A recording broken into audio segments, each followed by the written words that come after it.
Let's get into it. Number 1. The Jiangshi. Its name in Chinese literally means stiff corpse, a perfect description for a creature trapped between life and death. The Jiangshi is not a spectral ghost that can pass through walls, nor is it a cunning demon with a will of its own. It is a physical body, reanimated but devoid of a soul, driven by a single base instinct.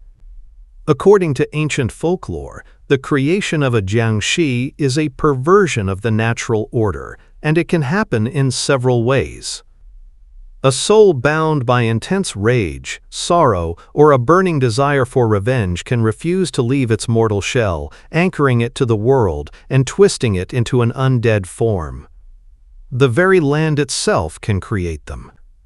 A grave that is misaligned with the flow of feng shui, that disrupts the natural energy of the earth, or one that is constantly bathed in the cold yin energy of the full moon, can cause a corpse to absorb this power and reanimate.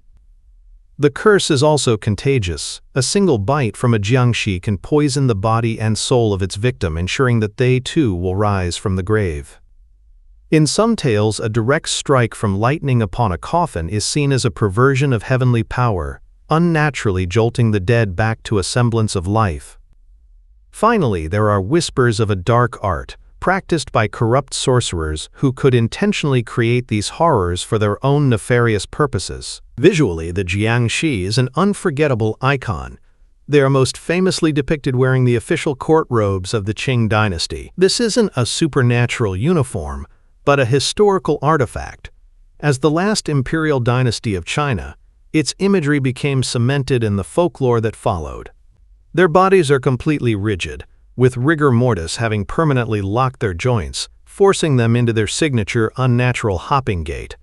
Their skin is stretched taut over bone, often tinged with a sickly green from mold or a deathly paper white from drained life. Their hair and long, blackened fingernails continue to grow, giving them a feral, unkempt appearance. Unlike the vampires of the West who crave blood, the Jiangshi hungers for something more fundamental, qi, the vital essence that animates all living things. They are purely nocturnal creatures. As the yang energy of the sun is lethal to their yin-corrupted bodies, capable of burning them to ash, their eyes are clouded and useless. They do not see their prey, they hunt in a far more terrifying way. In the dead of night, a Jiangshi will stand perfectly still, listening not with its ears, but with its entire being, sensing the faintest whisper of breath from the living. This single act of being alive is what draws them. So long as you breathe, they can find you. But for all their horrifying power, they have a host of specific weaknesses. The most famous is the yellow paper talisman, a strip of paper inscribed with a divine command or a spiritual lock by a Taoist priest. When placed on the Jiangshi's forehead, it freezes the creature in place, rendering it completely immobile. Peachwood, believed to be the essence of pure yang energy, is the cosmic opposite of the Jiangshi's nature and can be used to strike and destroy them. The purity of sticky rice is said to burn their corrupted flesh, while a bagua mirror can repel their evil aura and reveal their true, monstrous form. Even the blood of a black dog or the crow of a rooster at dawn are said to hold power over them. The most enduring legend of the Jiangshi comes from the remote, winding mountain paths of Shaanxi province and the eerie profession of corpse driving. In ancient China, it was deeply important for a person to be buried in their hometown. For those who died far from home, families would hire a specialized Taoist priest to guide the body back. This priest, the solemn corpse driver, would lead a procession of the dead through the night. He would ring a handbell, a rhythmic, lonely sound in the darkness, to guide the single-file line of corpses hopping in perfect, silent unison behind him. Each corpse had a talisman on its forehead, a necessary precaution to keep its primal instincts sealed. The legend warns of a villager who, driven by morbid curiosity, hid and watched the procession. A sudden cold wind swept down the path, tearing the talisman from one of the Jiangshi's faces. The effect was instant. The rhythmic hopping ceased. The creature's head snapped up, and with a guttural shriek it broke from the line and attacked its own master.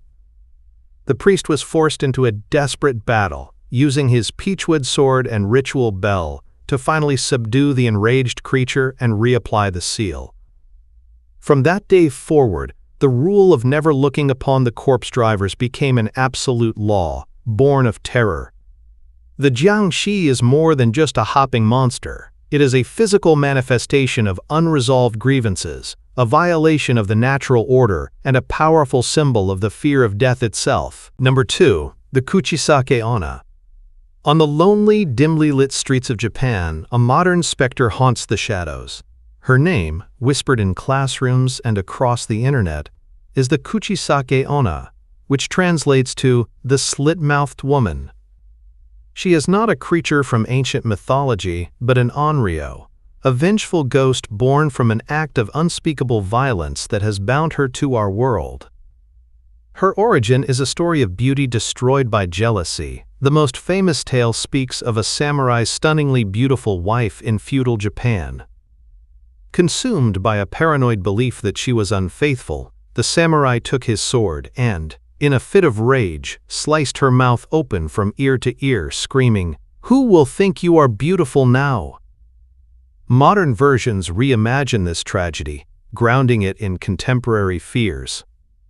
They claim her disfigurement was the result of a botched cosmetic surgery, a horrific car accident, or that she was an escaped psychiatric patient who mutilated her own face.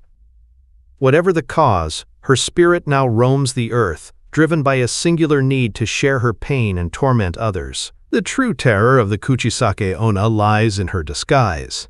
She appears as an ordinary, solitary woman, often wearing a nondescript trench coat. Her most crucial feature, however, is the surgical mask covering her lower face.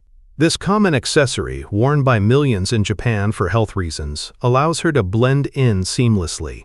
It is a perfect camouflage that lets her get unnervingly close before her true, horrifying nature is revealed. She materializes at dusk or in the dead of night, specifically targeting those walking alone, students, late-night commuters, anyone isolated from the safety of the crowd. She will appear as if from nowhere, stepping from a dark alley to block her chosen victim's path. With an intense, unwavering stare, she asks a single chilling question. "Watashi, kirei?" Am I pretty?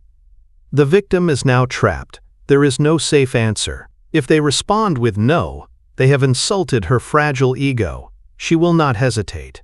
With startling speed, she will produce a massive pair of scissors, a farmer's sickle, or a long knife from her coat, and murder them instantly on the street. If the victim, trying to appease her, answers yes, they are granted only a moment of false hope. This is merely the prelude to the second act of her horrific game.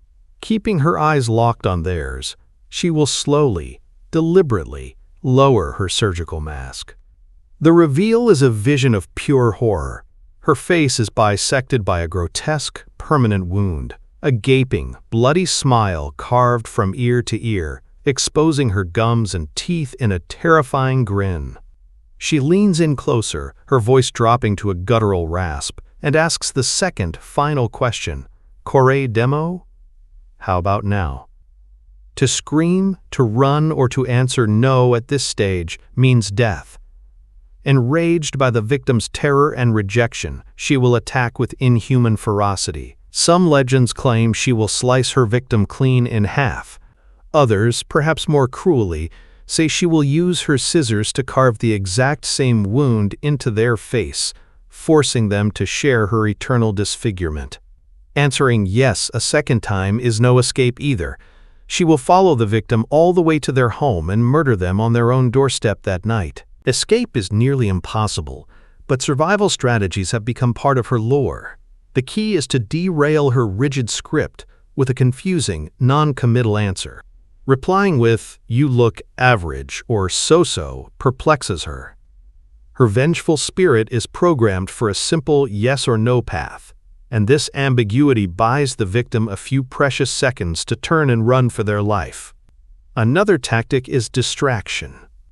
Throwing hard candy or a handful of money at her feet is said to trigger a compulsion to stop and pick up every single piece, providing a window of escape.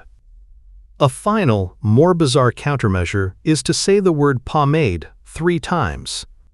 The strong scent is said to be a powerful sensory trigger, reminding her of the samurai or surgeon who mutilated her and causing her to flee in disgust.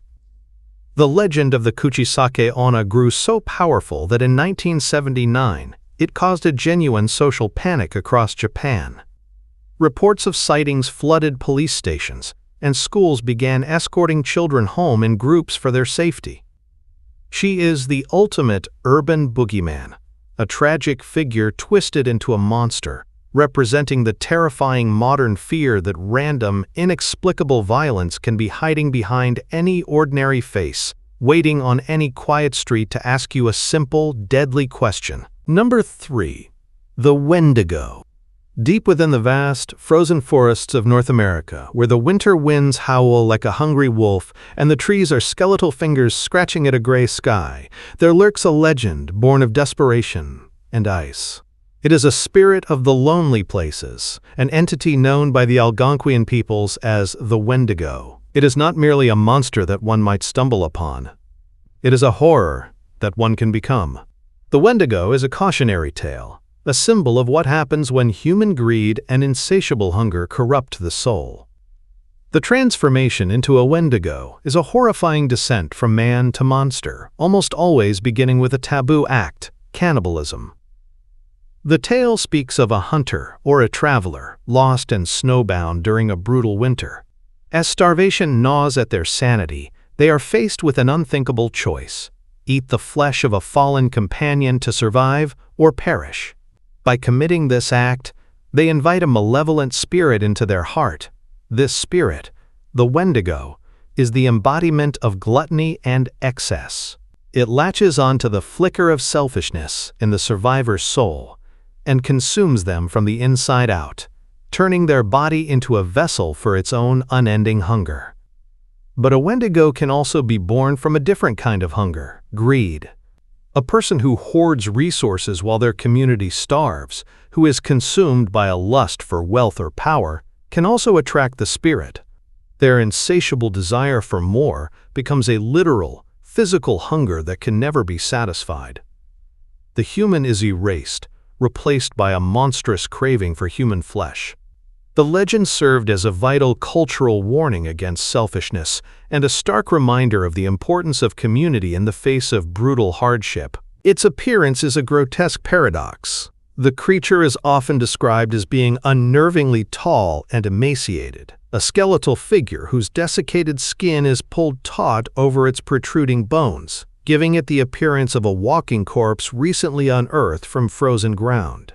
Its complexion is ashen gray, and its lips are tattered and bloody, chewed away from a constant, ravenous gnawing. Its eyes are a terrifying focal point, either pushed back deep into their sockets or glowing with a malevolent, predatory light. Its fingers are elongated into sharp talons, and its teeth have been filed into jagged points.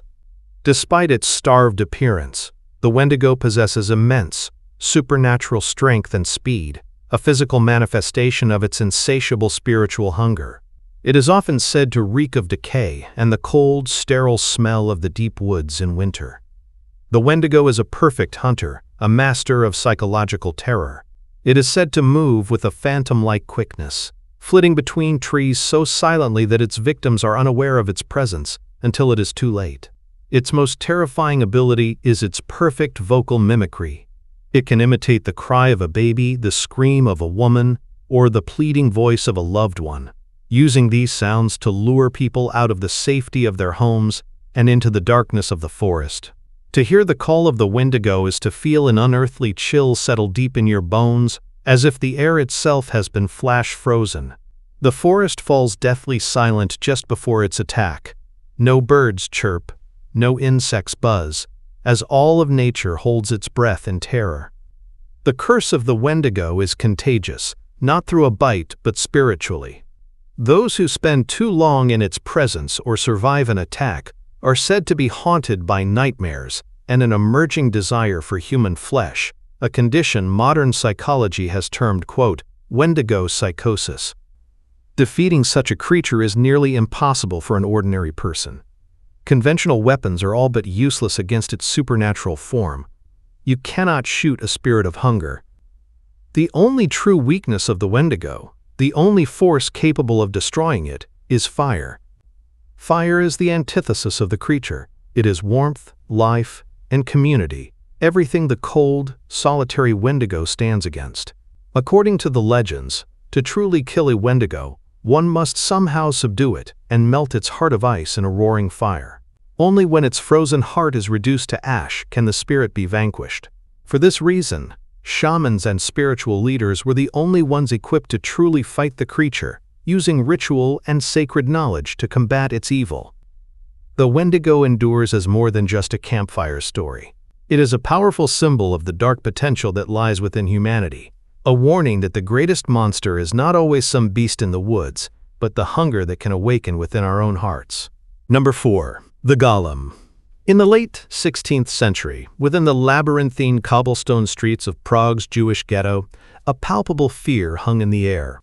The community lived under the constant shadow of persecution, hounded by false accusations and the looming threat of violent pogroms. The most vicious of these accusations was the blood libel, the horrific lie that Jews murdered Christian children to use their blood in religious rituals. It was from this crucible of fear and desperation that one of the world's most enduring guardians was born, not of flesh and blood, but of earth and magic, the Golem.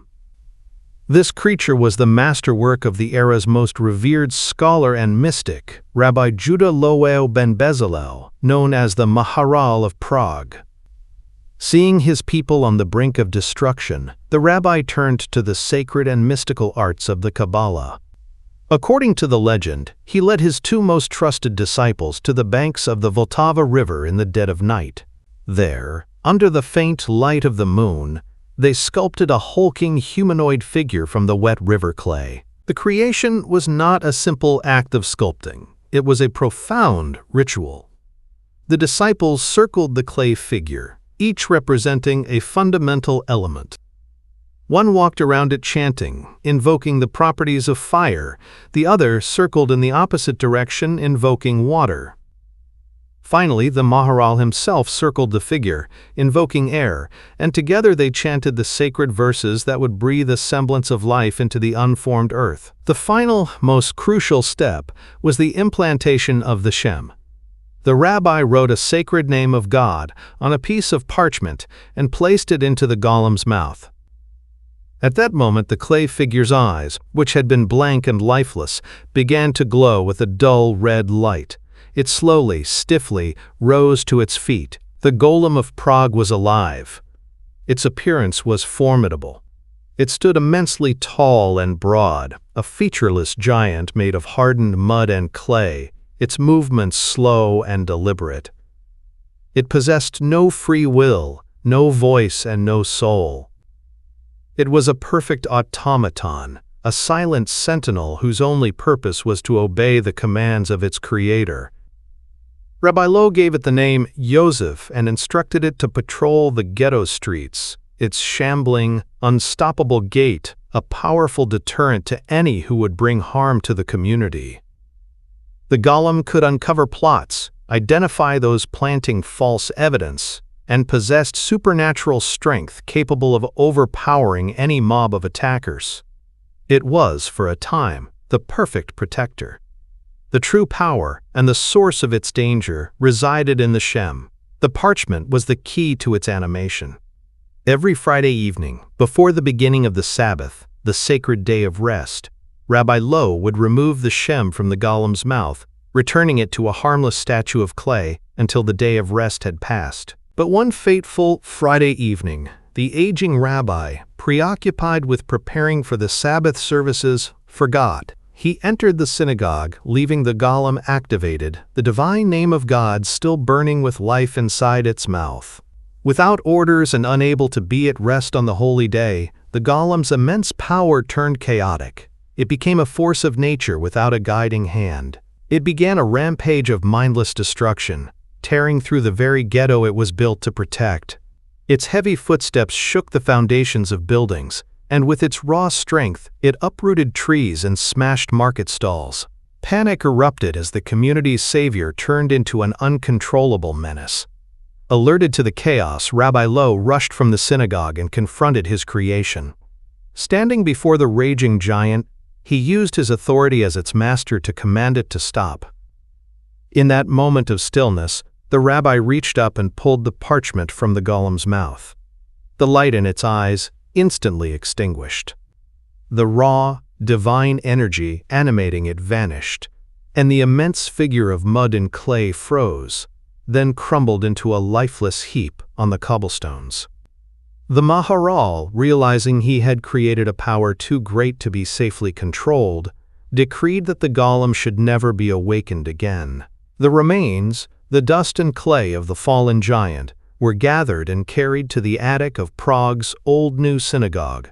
The entrance to the attic, or geniza, was sealed, and it was forbidden for anyone to enter. There, according to legend, the golem of Prague still lies dormant, a protector sleeping, waiting to be called upon once more should its people ever face a threat so dire that they have no other hope.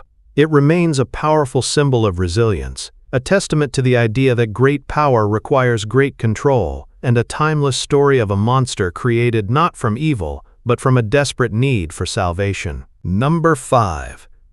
The Skinwalker. In the vast, arid, and hauntingly beautiful landscapes of the American Southwest, there exists a legend spoken of only in hushed, fearful tones. It is a creature so deeply feared that even uttering its name is believed to invite its malevolent attention. This is the Skinwalker, or Yi Naldlushii, in the Navajo language, which translates to, "By means of it, he goes on all fours." This is not a spirit or a demon from another realm. The Skinwalker is terrifyingly human, a sorcerer who has sacrificed their own humanity for supernatural power, a witch who walks among their people by day and transforms into a monster by night.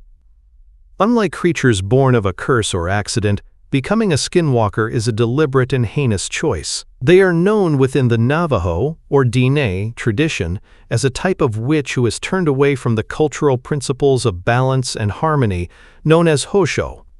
To gain the power to shapeshift, a person must commit the ultimate act of evil, a deed so profound it severs their connection to their community and their own soul. They must murder a close family member, often a sibling or a parent. This act of corrupting a sacred bond unlocks the path to dark magic and initiates them into a secret society of witches who share their forbidden knowledge. By day, a skinwalker is utterly indistinguishable from anyone else. They are your neighbor, your coworker, a seemingly normal member of the tribe. This is the root of the paranoia they inspire. The monster is not some outside force, but a hidden cancer within the community. It is only when darkness falls that their true nature is revealed. Using the pelt of an animal, they can transform into that creature. Their preferred forms are often those associated with cunning or ill omen: the coyote, the wolf, the fox, the crow, or the owl. However, the transformation is never perfect. Their animal form is often a grotesque mockery of nature, existing in an uncanny valley that betrays its unnatural origin. They might move with a stiff, jerky gait, their proportions might be slightly wrong, or they might lack the tail or other features of the real animal. Most terrifying of all are their eyes. Witnesses often report that, in its animal form, the skinwalker retains its human eyes, which glow with a malevolent, reddish light in the darkness, a chilling window into the corrupted soul within. Their abilities go far beyond simple shapeshifting. They are powerful sorcerers with a terrifying arsenal of dark magic. They are masters of mimicry, able to perfectly replicate the voice of a loved one or the cry of an infant to lure victims out of the safety of their homes. They are unnaturally fast and strong, capable of running alongside a speeding car for miles without tiring. They have been known to peer into windows, knock on walls, or climb onto the roofs of houses, terrorizing the inhabitants with their unsettling presence. Perhaps their most feared weapon is corpse poison, a deadly powder made from the ground bones of infants and potent magical ingredients. They can blow this poison into a victim's face, drop it down a chimney, or use it to contaminate food. The poison causes a slow, agonizing, and often fatal wasting sickness that baffles modern medicine. Their primary motivations are not hunger, but pure malice, jealousy, and the desire to sow chaos and despair. Fighting a skinwalker is an incredibly dangerous endeavor. They are nearly immune to conventional weapons. Bullets are said to pass through them or have little effect.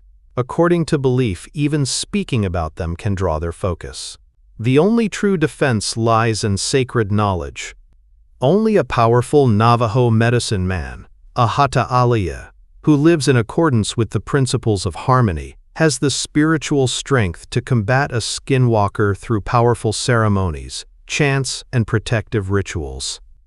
There are, however, a few specific weaknesses.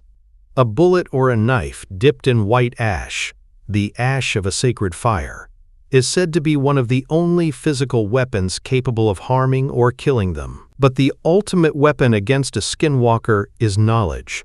Because they were once human, they retain their human name. If a person can discover the true identity of the witch and speak their name aloud to them, it strips them of their power, shatters their disguise, and can even prove fatal to the sorcerer.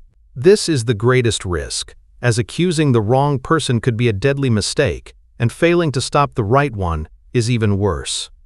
The skinwalker remains one of the most terrifying legends in North America, a chilling reminder that the most frightening monsters are often the ones who wear a human face. Number 6. The Manananggal. In the deep, humid nights of the Philippines, under the light of a tropical moon, a creature of profound body horror unfurls its wings. It is a legend whispered from island to island, a cautionary tale for those who wander out after dark. This is the Manananggal, a name derived from the Tagalog word tanggal, meaning, quote, to remove or to separate. The name is terrifyingly literal, for this creature is a self-segmenting vampire that embodies a unique and grotesque form of terror. By day, the Manananggal is utterly indistinguishable from the other villagers. It is most often a beautiful, reclusive woman living a quiet life that draws no suspicion. She can be a friend, a neighbor, a quiet woman you pass in the market. This normalcy is a mask for the monstrous transformation that occurs as night falls. When the moon rises, she will retreat to a secluded spot, often a quiet grove of banana trees, and begin a horrifying ritual. She anoints her body with a foul-smelling oil, mutters a dark incantation, and then, with a sickening crack of bone and a tearing of flesh, her upper torso violently detaches from her lower body.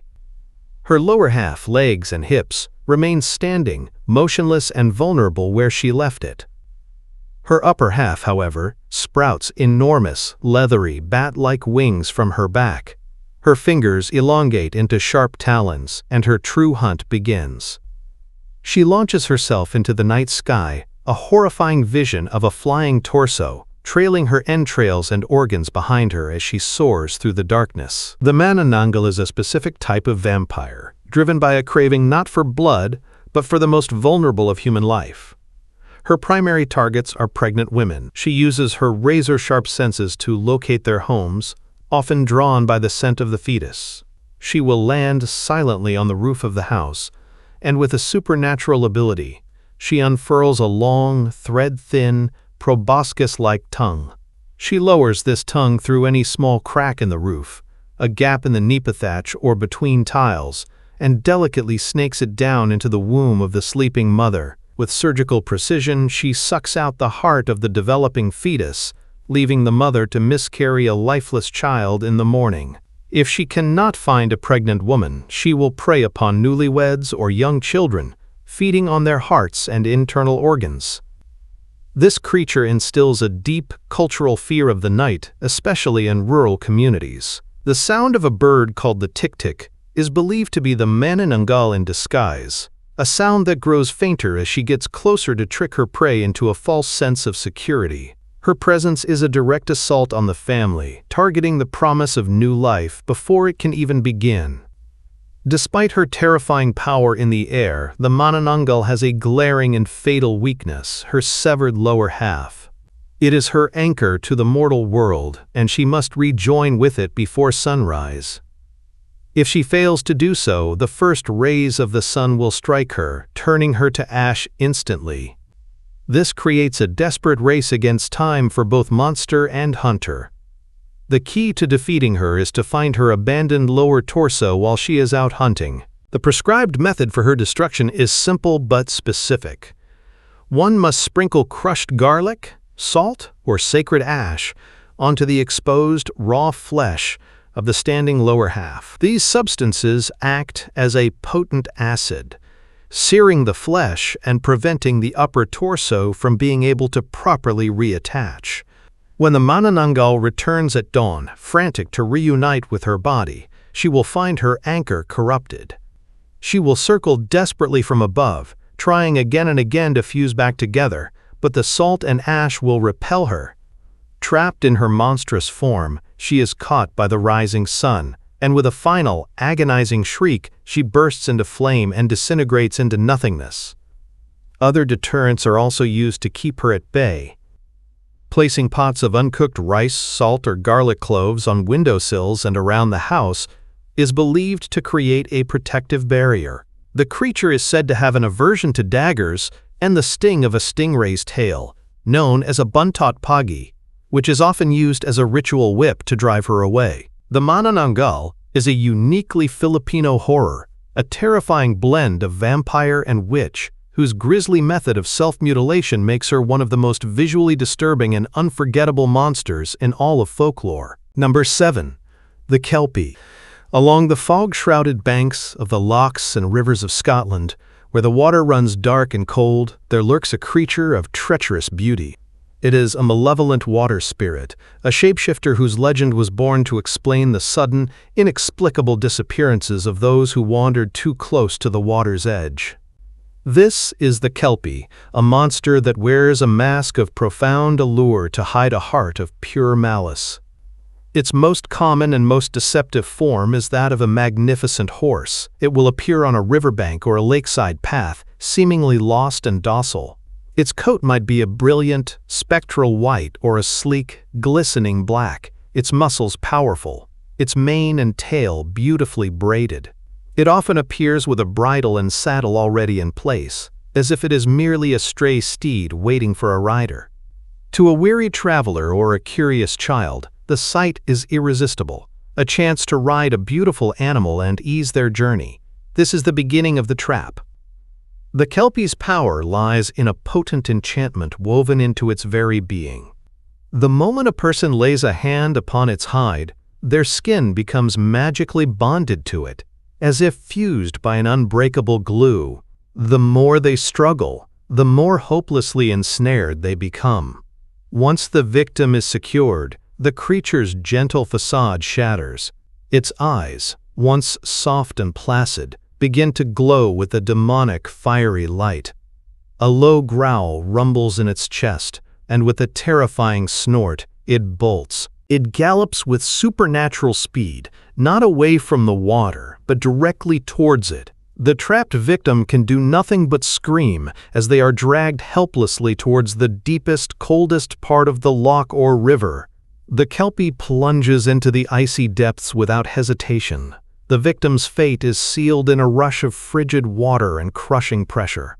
They are drowned and then, according to the goriest versions of the legend, torn apart and devoured by the creature, leaving only the heart or the liver to float grimly to the surface as the sole evidence of the slaughter.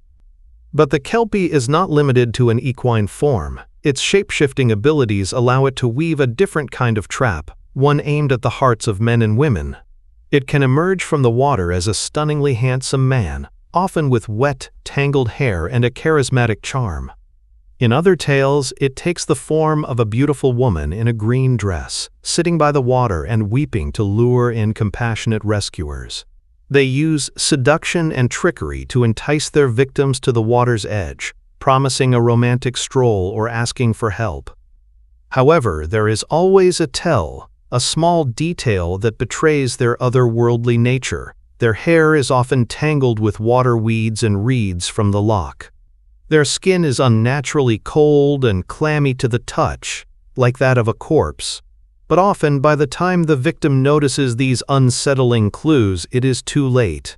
The Kelpie will grab them with its immense strength, its human form melting away as it drags them into the water to meet the same fate as its other victims. Despite its power, the Kelpie is not invincible.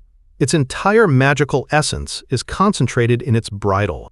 According to the lore, if a human can manage to get a hold of the Kelpie's bridle, they gain complete dominion over the creature. The roles are reversed. The monster becomes the slave. A captured Kelpie, with its supernatural strength, was said to be 10 times stronger than any normal horse and could be forced to perform incredible labors, like hauling massive stones to build castles or farm difficult land. Its power, once tamed, could be turned from a destructive force into a constructive one. Iron, a common weakness for many supernatural entities in European folklore, is also said to repel or harm a Kelpie. A simple iron cross could offer protection, and a weapon made of iron could injure it. The most common sign of a Kelpie's presence is not a sight, but a sound. A strange, thunderous noise that echoes across the water, said to be the sound of its massive tail striking the surface as it dives. The legend of the Kelpie served a crucial practical purpose. It was a terrifying cautionary tale, told to children to keep them from playing too close to the treacherous, deep waters of Scottish lochs. For adults, it was a warning against being deceived by appearances, a reminder that the most beautiful things can hide the most dangerous intentions.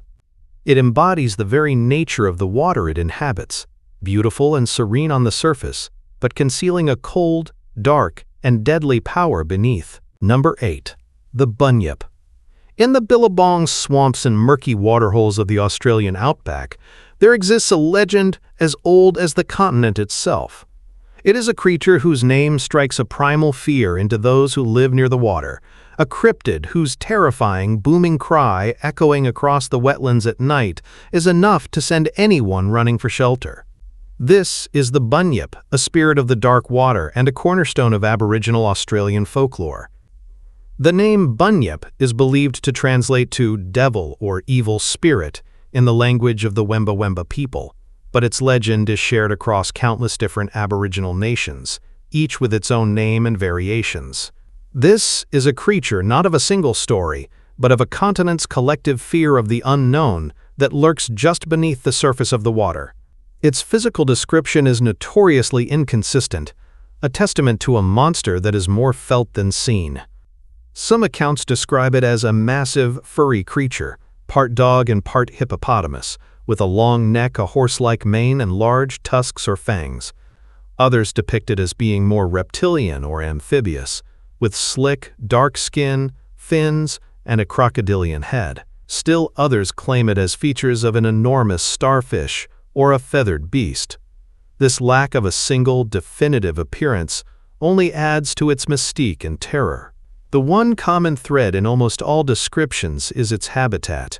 It is inextricably linked to the water, emerging from the dark depths to hunt. The Bunyip is a nocturnal predator, its presence heralded by its blood-curdling call. Those who have claimed to hear it describe a deep, resonant, booming roar that carries for miles in the still night air. Before an attack, the water is said to churn and bubble violently as the creature prepares to emerge. Its primary targets are any animals or humans foolish enough to stray too close to the water's edge after dusk. It is especially said to prey on women and children, dragging them screaming beneath the water to be devoured in its hidden subterranean lair. The creature's origins in folklore are deeply tied to the natural world and spiritual beliefs. In many stories, the Bunyip serves as a guardian spirit of the waterways, a punisher of those who disrespect the natural order. It attacks those who take too many fish, waste water, or commit other transgressions against the land. In this sense, it is not just a mindless monster, but a powerful enforcer of Aboriginal law and a stark reminder of the need to live in harmony with the environment. To disrespect the land is to invite the wrath of its oldest and most terrifying protector. Other tales paint it as a consequence of divine punishment. One popular story tells of a man who broke a sacred law of the rainbow serpent, the great creator deity. As punishment for his transgression, he was transformed into the first Bunyip, a monstrous creature doomed to live out his days in isolation, his horrifying cries a lament for his lost humanity. During the 19th century, as European settlers pushed further into the Australian interior, the legend of the Bunyip bled into colonial culture. Settlers, unfamiliar with the strange sounds and fauna of the continent, attributed any mysterious cry or disappearance near a waterhole to the creature. The Bunyip became a convenient explanation for the dangers of the unknown wilderness. Newspapers ran sensationalized accounts of supposed sightings and attacks, and even a few strange skulls were discovered and presented as physical evidence of the creature's existence, though they were later identified as the remains of deformed animals. While modern science has attempted to rationalize the myth, suggesting that sightings could be attributed to seals swimming far upriver or the now extinct giant wombats known as Diprotodon, the Bunyip has never lost its power in the cultural imagination. It represents the deep-seated primal fear of what lies hidden in dark, murky water. It is the personification of the outback's untamed and dangerous beauty. The Bunyip is a powerful symbol of a land that is ancient, mysterious, and demands respect. For those who fail to show, it might just hear a terrifying, booming cry from the waterhole as their final warning. Number 9. The Encantado.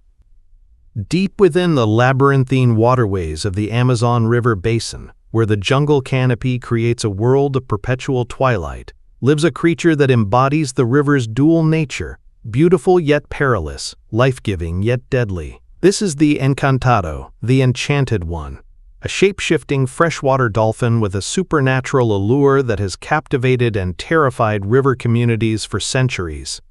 Its true form is that of the Bodo, the remarkable pink river dolphin. These are intelligent, social creatures, but in folklore they possess a magical secret. At night, especially during the vibrant chaos of a local festival or party, certain Bodos will swim to the riverbank and undergo a stunning transformation. They emerge from the water not as dolphins, but as breathtakingly handsome men. The Encantado in human form is the epitome of charm. Dressed in fine, often white clothing, he is a masterful musician, a hypnotic dancer, and a charismatic conversationalist who can captivate anyone he chooses. He moves with an easy grace and a magnetic confidence that draws all eyes. He seeks out the most beautiful young women at the party, dazzling them with his talent and undivided attention, whispering sweet promises and tales of a magical world. However, the transformation is never absolutely perfect. There is always a telltale flaw that betrays his otherworldly origin. The most famous of these is the blowhole on the top of his head, which does not vanish when he takes human form. To conceal this, the Encantado always wears a hat, typically a wide-brimmed straw hat, which he never removes, no matter how warm it is or how inappropriate the setting. This single accessory has become the core of the cautionary tale. Beware the handsome stranger at the party who refuses to take off his hat. Other legends claim his feet may remain webbed or fin-like, forcing him to wear shoes to hide them, or that he may smell faintly of fish and river water. His goal is not to kill or maim. The Encantado is a seducer. After enthralling his chosen victim, he will lead her away from the noise and lights of the party, down a quiet path to the river's edge. What happens next varies by the tale. In some stories, he impregnates the woman before slipping back into the water, vanishing as mysteriously as he appeared. She is left to bear a child with an unknown, otherworldly father. In other, more tragic versions, he convinces her to join him in the river. She is pulled beneath the surface and taken away to his magical underwater kingdom known as Enchanté. It is described as a city of immense wealth and beauty, a paradise free from the pains of the human world, but it is a one-way trip. Those who go to Enchanté are rarely ever seen again. If a victim does manage to return to their village, they are forever changed. They are often left in a state of deep melancholy or madness, haunted by their memories of the magical world and their enchanting lover. They may also return pregnant, destined to give birth to a child who may share some of its father's aquatic features. The relationship between the river people and the Encantados is uniquely complex. Unlike purely malevolent monsters, the Botos are seen as the guardians of the Amazon's aquatic life. They are protectors of the manatees and other creatures of the river. To harm or kill a pink river dolphin is to invite unimaginable misfortune. The death of your family, the failure of your crops, or a lifetime of bad luck. This gives the creatures a protected, almost sacred status, even while they are simultaneously feared for their nocturnal activities. There is no fight with an Encantado. One cannot defeat them with weapons or brute force. The only defense is awareness and suspicion. The legend serves as a powerful social tool and cautionary tale. It warns young women to be wary of charming strangers, especially during festivals. It provides a folkloric explanation for unexplained pregnancies, disappearances, or sudden bouts of depression, in a world where such events could bring shame and confusion. The Encantado is a perfect symbol of the Amazon itself, irresistibly beautiful, deeply mysterious, and possessing a power that can grant life or take it away. It represents the jungle's seductive allure and the very real danger that lies within its depths, reminding all who live by the river that not every beautiful thing is safe, and not every monster is purely evil. Number 10. The Soucouyant. In the dead of night, across the islands of the Caribbean, particularly in Trinidad and Tobago, Grenada, and Dominica, there lives a horror that embodies the fear of violation and the secretive evils that can hide within a community. It is a creature that appears as a frail, elderly woman by day, but transforms into a terrifying vampiric fireball by night. This is the Soucouyant, a witch who sheds her skin for the freedom of flight and a thirst for blood. By day, the Soucouyant is a reclusive old woman, often living at the edge of the village. She is the quiet, unassuming neighbor, the woman with penetrating eyes who keeps to herself. She might be a bit of an outcast, someone the other villagers regard with a mixture of pity and suspicion. This human disguise is the perfect cover for the monstrous ritual she performs as darkness envelops the island. Inside her small, secluded home, she begins a grotesque transformation. With a shudder, she peels off her wrinkled human skin, folding it carefully and hiding it away in a large clay pot or a mortar. Liberated from her mortal shell, she is revealed as a raw, nerve-like being. She then ignites, transforming into a ball of pure, malevolent fire. This blazing orb shoots through the keyhole of her own front door and launches into the night sky, a streaking comet of terror on a singular mission: to find blood. The Soucouyant is a specific kind of vampire. She is drawn to the homes of sleeping villagers, her fiery form allowing her to enter through any crack or crevice, a keyhole, a gap under a door, a space between window shutters. Once inside, she seeks out her victim.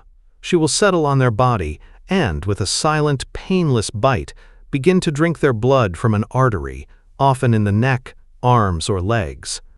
Her bite leaves a distinctive, dark blue or black mark on the skin, a telltale sign for the victim when they wake up weak, listless, and drained the next morning. If a Soucouyant drains too much blood from a single person, the victim will weaken and die, eventually becoming a Soucouyant themselves. Her power comes directly from the blood she consumes. This blood is her currency, which she offers to the devil or other dark spirits in exchange for her supernatural abilities. She is not just a monster, she is a practitioner of dark magic, a witch who has made a pact with evil. Despite her terrifying power, the Soucouyant is intensely vulnerable in one critical way: her discarded skin. She must return to it before the sun rises and slip back into her human form. If she cannot find her skin, or if something happens to it, she is doomed. This is the primary method for defeating her. A person who suspects a neighbor of being a Soucouyant will watch her house at night. Once they see the ball of fire streak from the keyhole, they will break into the empty home and search for the hidden skin. When they find it, they must heap coarse salt upon it. Salt is a purifying agent in many cultures, and to the Soucouyant, it is a potent poison. When she returns before dawn, frantic to reclaim her mortal disguise, she will find her skin has been salted. As she tries to put it on, the salt will burn her raw form relentlessly. She will be forced to cry out in agony, "Skin, skin, you not know me? Skin, skin, don't you know me?" But the skin, corrupted by the salt, will no longer fit. Trapped outside her body and with the sun rising, she is powerless. The first rays of sunlight will destroy her, burning her out of existence. Another method of defense is to place a pile of uncooked rice or grains on the ground or on a windowsill. The Soucouyant is said to have an obsessive compulsion to pick up every single grain, one by one. This painstaking task will occupy her for the entire night, distracting her from her hunt and leaving her exposed to the lethal rays of the morning sun. The legend of the Soucouyant is a powerful cautionary tale about the deceptive nature of appearances. It speaks to the fear that the most unassuming members of a community might harbor the darkest secrets. The blue marks left by her bite served as a folkloric explanation for unexplained bruises, anemia, or illnesses in a time before modern medicine. She is a chilling embodiment of violation, a monster that can slip through any defense to feed on the life force of the innocent while they sleep, reminding everyone that sometimes the greatest danger lies hidden in plain sight. Number 11. The Ghoul. In the vast, silent, and unforgiving deserts of the Arabian Peninsula, where caravans vanish without a trace and the wind whispers forgotten secrets over the dunes, there dwells a creature born of demonic fire and insatiable hunger. It is a haunter of graveyards and a predator of the lost. This is the Ghoul, or al-Ghul in Arabic, a malevolent shapeshifter whose legend is a chilling warning against straying from the path. The Ghoul is one of the most ancient and feared entities in Middle Eastern folklore, often described as a lesser class of jinn or a subordinate demon. Unlike monsters born of a curse or human transgression, the Ghoul is a primordial evil, an entity whose very essence is tied to consumption and desecration. Its chosen domains are the loneliest and most desolate places in the world, remote wastelands, abandoned ruins, and most notoriously, burial grounds. It is drawn to the scent of death, its entire existence a mockery of the sanctity of the dead. Its appearance is terrifyingly fluid. The Ghoul is a master shapeshifter, and its most iconic form is that of a desert animal, particularly the striped hyena. This association is deeply ingrained, as hyenas are natural scavengers, often seen lingering near carcasses, and their strange, almost human-like cries were easily attributed to a supernatural evil. However, the Ghoul can also take the form of an attractive human to lure its prey, but like many shapeshifters, its disguise is never perfect. It might retain monstrous, inhuman features, most famously the feet of a donkey or hooves, a detail that betrays its demonic nature to a wary observer. The Ghoul is a patient and cunning hunter. It preys on lone travelers and those who become separated from their caravans. Using its shape-shifting ability, it might appear as a familiar face or a lost wanderer needing help, leading its victim further and further into the desolate wastes until they are hopelessly lost. Once the victim is isolated and exhausted, the Ghoul reveals its true monstrous form and attacks. It overpowers them with demonic strength, kills them, and devours their flesh. But its true depravity lies in its primary feeding habit, grave robbing. The Ghoul is, at its heart, a desecrator of the dead. It uses its sharp claws to dig up freshly buried corpses from their graves, dragging them out into the moonlight to feast upon their flesh under the stars. This act is the ultimate taboo, a violation of the peace of the afterlife and a source of profound cultural terror. The fear of a Ghoul is not just the fear of being killed, but the fear of being denied a peaceful rest even after death. A particularly feared variant is the female Ghoul, or Ghula, often portrayed in stories as an even more seductive and dangerous entity. She appears as a beautiful woman who preys on men, luring them to her lair with promises of romance before revealing her monstrous nature and devouring them. Despite its demonic power, the Ghoul is not invincible. The folklore provides specific methods for fighting and defeating one. Like many supernatural beings, it is vulnerable to weapons of steel or iron. However, the most famous rule for fighting a ghoul is a perilous one. You must kill it with a single, decisive blow. According to the legends, if you strike a ghoul and it falls, it may plead, "Strike me again." This is a trick. Striking it a second time will not only fail to harm it further, but will restore it to life, often making it even stronger than before. The hero must have the discipline and knowledge to resist the urge and walk away after the first successful strike. Beyond physical weapons, invoking the name of God is a powerful defense that can cause the creature to flee in terror. It can be outsmarted, and many tales from collections like 1001 Nights feature clever protagonists who use their wits to escape the ghoul's clutches. The legend of the ghoul has traveled far beyond the desert sands. It entered Western consciousness through the first translations of Arabian tales, and has since become a staple of modern horror and fantasy. H.P. Lovecraft adopted the name and concept, reimagining ghouls as a subterranean, canine-featured humanoid species that traded human infants for access to graveyards. This vision heavily influenced their depiction in popular culture, most famously in the game Dungeons & Dragons, where they are undead creatures known for their paralyzing touch. From a desert demon to a modern undead monster, the ghoul remains a potent symbol. It represents the fear of the desolate unknown, the horror of desecration, and the profound danger of being led astray by a friendly face in a lonely place. Number 12. The Draugr. In the world of the ancient Norse, death was not always the end. For some, particularly the greedy, the powerful, and the malevolent, the spirit refused to journey onward to the afterlife. It remained bound to its corpse, festering in the cold, dark earth of its burial mound. This is the origin of the Draugr, an entity that is not merely a ghost or a mindless zombie, but a powerful and corporeal undead warrior, a terrifying physical echo of the person it once was. The word Draugr means again walker, a fitting name for a creature that literally walks again after its death. Unlike many undead, a Draugr's creation is not the result of an external curse or a contagious bite.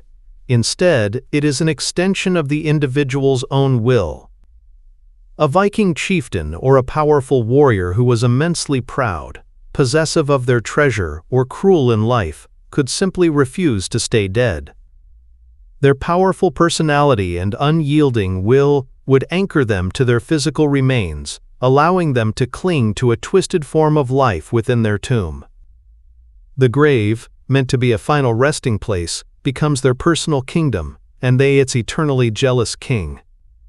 The appearance of a Draugr is a grotesque perversion of its living form. It retains its body, but undeath changes it. It is often described in the sagas as having swollen to a great size and weight, making it incredibly dense and difficult to injure. Its skin takes on a deathly hue, described as death blue or corpse pale. Its eyes are not vacant but burn with a malevolent, thinking intelligence. The creature possesses a formidable stench of decay and supernatural strength far exceeding that of any living man, capable of crushing bones with its bare hands. The Draugr's primary motivation is to guard its grave goods. It is fiercely territorial and will attack anyone foolish enough to attempt to rob its tomb. However, a powerful Draugr is not confined to its barrow. At night, it can leave its grave and roam the countryside, a tangible threat to the living. It might sit on the roofs of farmhouses, its immense weight threatening to collapse them, or hunt and kill livestock with savage glee. It can drive people to madness with its terrifying presence and is said to spread disease. In some tales, those slain by a Draugr will rise as lesser undead, becoming its eternal servants. Its supernatural abilities make it a truly formidable foe. Beyond its immense strength, a Draugr can shapeshift, often into the form of a great bull, a faceless seal, or a monstrous cat. It can control the weather around its mound, summoning fog and darkness to disorient intruders. Most unnervingly, it can swim through solid earth and rock as if it were water, allowing it to enter and exit its sealed tomb at will. Defeating a Draugr is a truly heroic undertaking, a great deed worthy of being sung about in the sagas. Conventional weapons can harm it, but due to its strength and resilience, a direct confrontation is perilous. To permanently destroy a Draugr, a hero must follow a specific and brutal ritual known as the Second Death. First, the hero must confront the Draugr inside its own tomb, its place of power. This is a psychological and physical battle, as the creature is strongest on its home ground. The hero must physically overpower the creature and decapitate it. This act alone is not enough. To prevent the Draugr from reanimating, the severed head must be placed at the corpse's buttocks or between its thighs, a ritual act meant to confuse and disorient the spirit so it cannot find its head to reattach it. Finally, the entire body must be burned to ash on a great pyre. The ashes must then be carefully gathered and disposed of in a place where they can never again reform, either scattered in a desolate, untraveled place, or, most definitively, buried at sea. Anything less than this complete ritual risks the creature's return. The Draugr is a powerful symbol of the Viking fear of the dead, who do not rest peacefully. It is the dark side of their warrior culture and ancestor veneration, a physical manifestation of greed so powerful it transcends even death itself. While its origins are ancient, the Draugr has had a massive impact on modern fantasy, most famously as the tomb-dwelling enemies in games like The Elder Scrolls V Skyrim. It remains a timeless horror, a warning that some men are too stubborn, too strong, and too evil to let something as simple as death stop them. Number 13. The Basilisk. From the annals of ancient natural history and into the pages of medieval bestiaries comes a creature so venomous, so utterly lethal, that it was crowned the undisputed king of all serpents. Its name is whispered with a unique kind of dread, for its very presence corrupts the land and its glance is a death sentence. This is the Basilisk, a monster whose power is not in its strength or size, but in its essence of pure, weaponized mortality. The legend of the Basilisk originates in the ancient Greco-Roman world, documented by scholars like Pliny the Elder. In these earliest accounts, it was not a massive beast, but a small snake, no more than a foot in length. What distinguished it was a white, crown-like marking on its head, a feature that gave it its name, Basiliskos, meaning little king in Greek. But its small size concealed its terrifying power. It was said to be so venomous that its breath alone could wither plants, crack stones, and kill any bird that flew too close. Its hiss would drive all other snakes away in terror. As the legend evolved through the Middle Ages, the basilisk's origin story became far more specific and unnatural. It was said to be hatched from a strange and unholy egg, a small yolkless egg laid by an old rooster. This abomination of nature then had to be incubated by a toad or a serpent. From this profane union, a new, even more monstrous version of the creature emerged. This hybrid beast, a terrifying combination of a rooster and a snake, is often known by another name, the cockatrice, and over time the two legends became almost indistinguishable. The medieval basilisk was a grotesque chimera.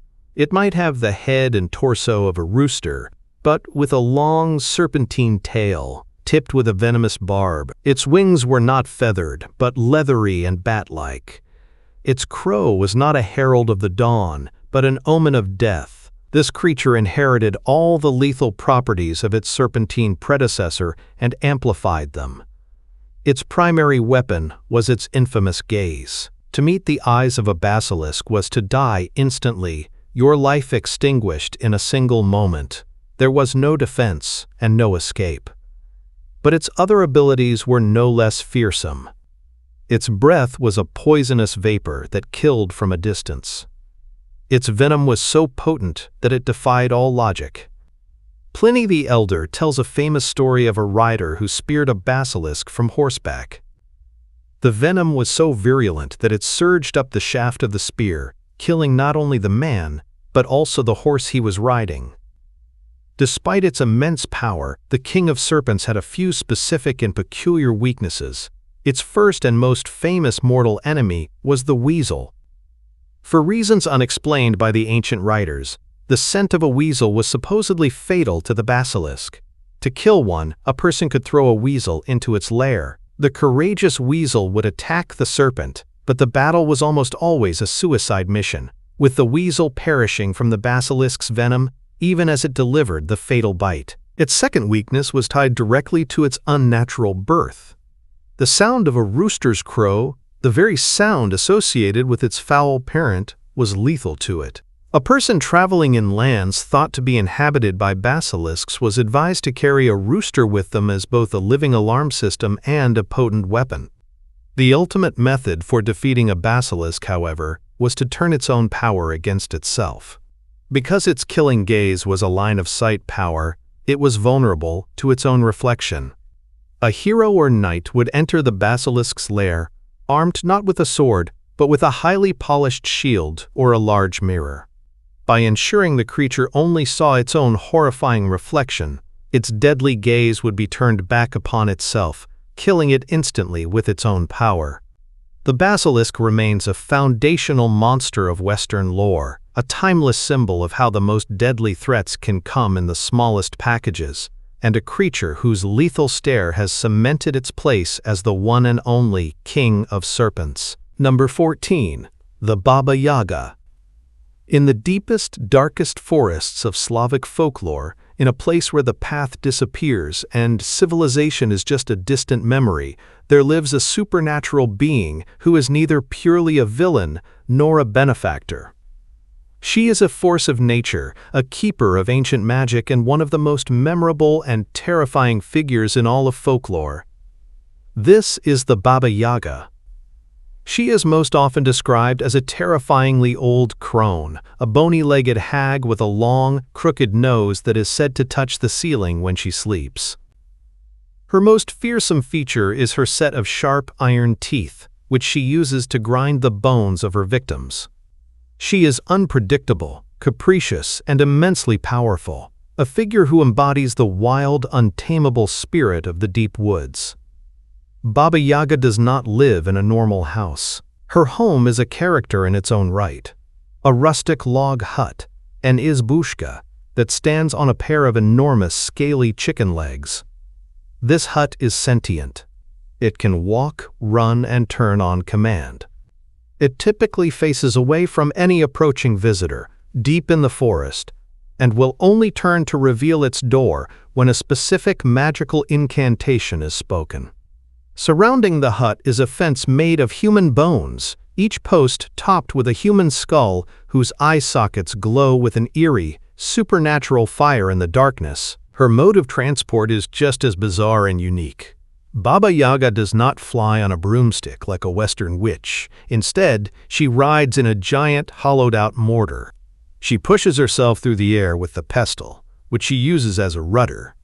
As she flies, she holds a broom in her other hand, not to ride it, but to sweep away the tracks she leaves in the sky and on the ground, ensuring that no one can follow her. Baba Yaga's role in the stories is famously ambiguous. She is not a simple monster to be slain. In many tales, she is a cannibalistic villain. She seeks out lost children or travelers who stumble upon her hut with the full intention of cooking and eating them in her great oven. To this end, she will often assign her guests a series of impossible tasks, like separating a pile of mildewed grain from poppy seeds or sorting sand from dirt, fully expecting them to fail so she can justify her gruesome feast. However, in just as many stories, she acts as a reluctant helper or a guardian of profound knowledge. Heroes and heroines, like Vasilisa the Beautiful or Prince Ivan, do not stumble upon her by accident. They actively seek her out. They know that only Baba Yaga possesses the magical item, the wise advice, or the knowledge of the path they need to complete their quest. To survive an encounter with Baba Yaga, one does not use brute strength. One must use wit, courage, and impeccable manners. She respects those who are brave and polite, but despises cowardice and rudeness.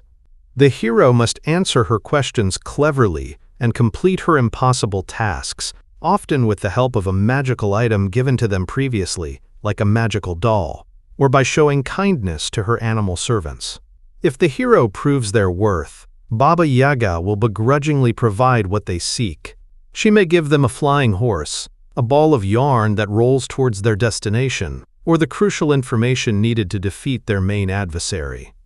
She is a gatekeeper, a test of character. An encounter with her is a trial by fire that separates the unworthy from the true hero. She is not good or evil, she is a fundamental force of the forest. She is the wildness of nature, the danger of the unknown, and the ancient magic that lies hidden from the civilized world. To enter her domain is to risk being devoured, but it is also the only way to find the power needed to change one's destiny. Number 15. The Banshee. Imagine a sound that pierces the stillness of the night. It is not a cry of aggression but one of pure, soul-shattering sorrow. It drifts through the fog, winding around ancient stones and through lonely valleys, a sound that promises not a battle, but a final breath. This is the keening of the Banshee, the most famous and feared omen in all of Irish folklore. She is not a monster that comes to kill. She is the messenger who comes to announce that death is already at the door. Her name comes from the Old Irish bean side, meaning woman of the fairy mound. She is not a random ghost, but an ancestral spirit, a supernatural guardian attached to specific, ancient Gaelic families. To have a banshee was once considered a mark of prestige, a sign that a family's lineage was so old and noble that it had its own supernatural attendant. Her duty is to watch over the family and to give warning when one of its members, no matter where they are in the world, is about to die. The banshee's appearance is famously inconsistent, making her an unpredictable and terrifying figure. She might appear in one of three primary forms.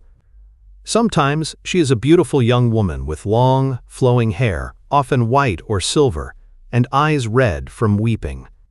She wears a gray cloak or a white shroud, and her beauty is so ethereal it is clearly not of this world. At other times, she takes the form of a stately, dignified matron, a more somber and imposing figure. But her most terrifying form is that of a stooped, ancient hag. In this guise, she is a frightening vision, with a ravaged face, long, dirty fingernails, and glowing red eyes that burn with the grief of centuries. She might be seen combing her long, white hair with a silver comb, an act that is itself a powerful omen. It is said that if a mortal is foolish enough to find and pick up her lost comb, they will be drawn into her power and may be spirited away forever. The banshee's core ability is her cry, known as keening. It is a sound unlike any other, described as a mournful wail that combines the cry of a weeping woman, the shriek of an owl, and the howl of a wolf. It floats on the air, seeming to come from all directions at once, and chills the blood of all who hear it. A single, mournful cry usually foretells the death of one person. A chorus of wailing banshees heard together signifies the imminent death of someone very great or holy. A famous and particularly chilling variation of this spirit is the washer at the ford.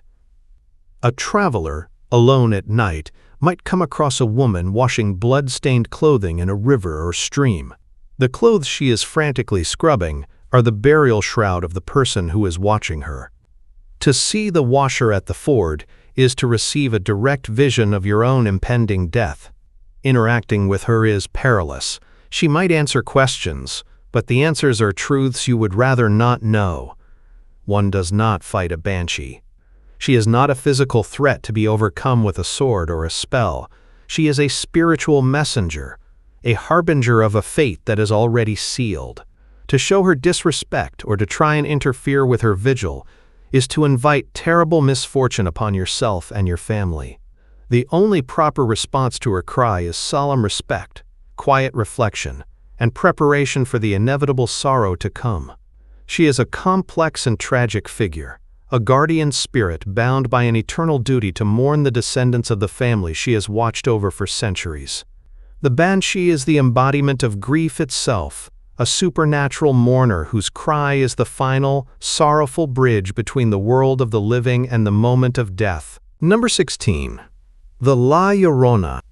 Throughout Mexico and across Latin America, there is a ghost story told with such conviction and visceral fear that it has become an ingrained part of the cultural psyche. It begins with a sound, a soul-chilling wail that drifts from the river at night. It is the cry of a mother's infinite grief and a monster's unending hunt. This is the legend of La Llorona, the weeping woman.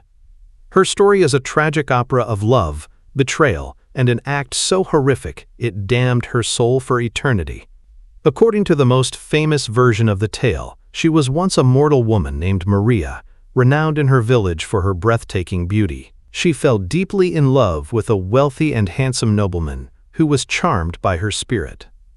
They married, and for a time, they were happy and had 2 beautiful sons. But the nobleman's ardor eventually cooled. He began to spend more time away, and Maria could see his love for her fading. He would visit his children, showering them with affection, but would increasingly ignore her. Her heartbreak festered into a deep, consuming jealousy. Her breaking point came when he announced he was leaving her to marry a woman of his own high social standing. Consumed by a storm of insane grief and vengeful rage, Maria fled with her 2 sons to the riverbank. In a moment of madness, wanting to strike back at the man who had abandoned her, she committed the most unnatural of sins. She seized her own children and threw them into the dark, rushing water, watching as they were swept away and drowned.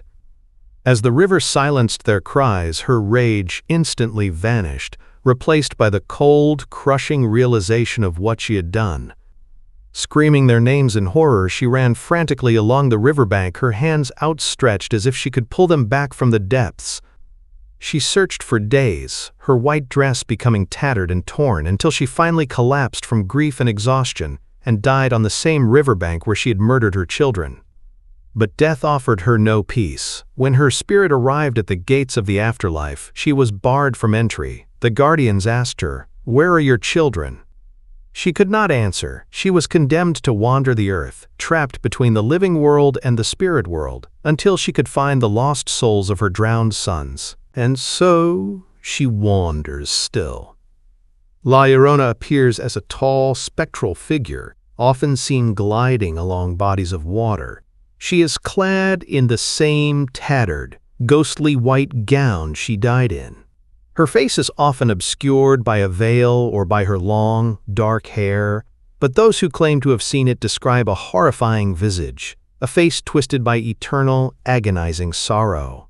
Her most defining feature, however, is not her appearance, but her sound, the constant, mournful wail of, "Ay, mis hijos, oh my children." She is a direct and terrifying threat, especially to the young. In her endless search, she is said to mistake living children for her own lost sons. Children who wander out after dark, particularly near a river, lake, or even a ditch, risk being snatched by her cold, spectral hands. Believing she has finally found them, she will drag them into the water and drown them, just as she did her own. But these new victims can never replace the ones she lost, so her desperate hunt is doomed to repeat forever. Hearing her cry is a potent omen of misfortune and death. The sound itself is deceptive and meant to disorient. If her wail sounds distant and faint, it means she is actually terrifyingly close. If it sounds loud and near, she is farther away. This supernatural acoustics creates an inescapable sense of dread, as there is no true way to gauge her position. La Llorona is the ultimate boogeyman of Latin American culture. Her story is a powerful cautionary tale told by parents for centuries to keep children from straying too close to dangerous waters and to ensure they come home before dark. She is a chilling reminder of the consequences of jealousy and rage, a symbol of motherhood twisted into a monstrous form by grief. She is both a victim to be pitied and a predator to be feared, a weeping woman whose sorrow has become a curse upon the land. Number 17. The Nix. Imagine you are walking beside a tranquil lake in the heart of Scandinavia. The sun is setting, painting the sky in hues of orange and purple, and the water is as still and dark as glass. Suddenly, a sound reaches you from across the water. It is a melody, played on a fiddle or a harp, and it is the most beautiful and haunting music you have ever heard. It speaks of forgotten joys and deep sorrows, bypassing your thoughts and pulling at your very soul. But this is no ordinary song. It is a deadly lure, an ancient trap set by a freshwater predator known as the Nyx. The Nyx is a powerful and ancient water spirit, a creature that embodies the profound duality of water itself, serene and beautiful on the surface, yet dark, cold, and deadly underneath. Its true form is said to be a horrifying elemental, a grotesque creature with green, slimy skin, tangled weeds for hair, and glowing, phosphorescent eyes. But it almost never uses this form to hunt. The Nyx is a master of deception, and its true power lies in its ability to present a mask of irresistible temptation, tailored to the specific weaknesses of its victims. Its most famous disguise is that of a magnificent horse, an animal known in some lore as the brook horse. It will materialize near the shore, a stunning creature with a coat as white as snow and a long, flowing mane. It stands peacefully, seeming docile and inviting.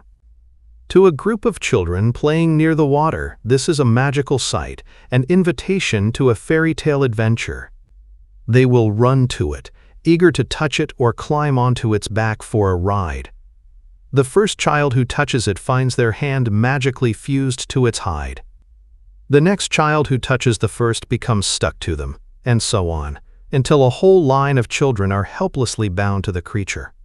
The moment its trap is set, its gentle demeanor vanishes. With a terrifying shriek, it bolts directly into the deepest, coldest part of the lake, dragging the children with it to a silent, watery grave. The Nyx's most alluring form, however, is that of a human. It will emerge from the water as a breathtakingly handsome man, often with dark, wet hair and piercing eyes.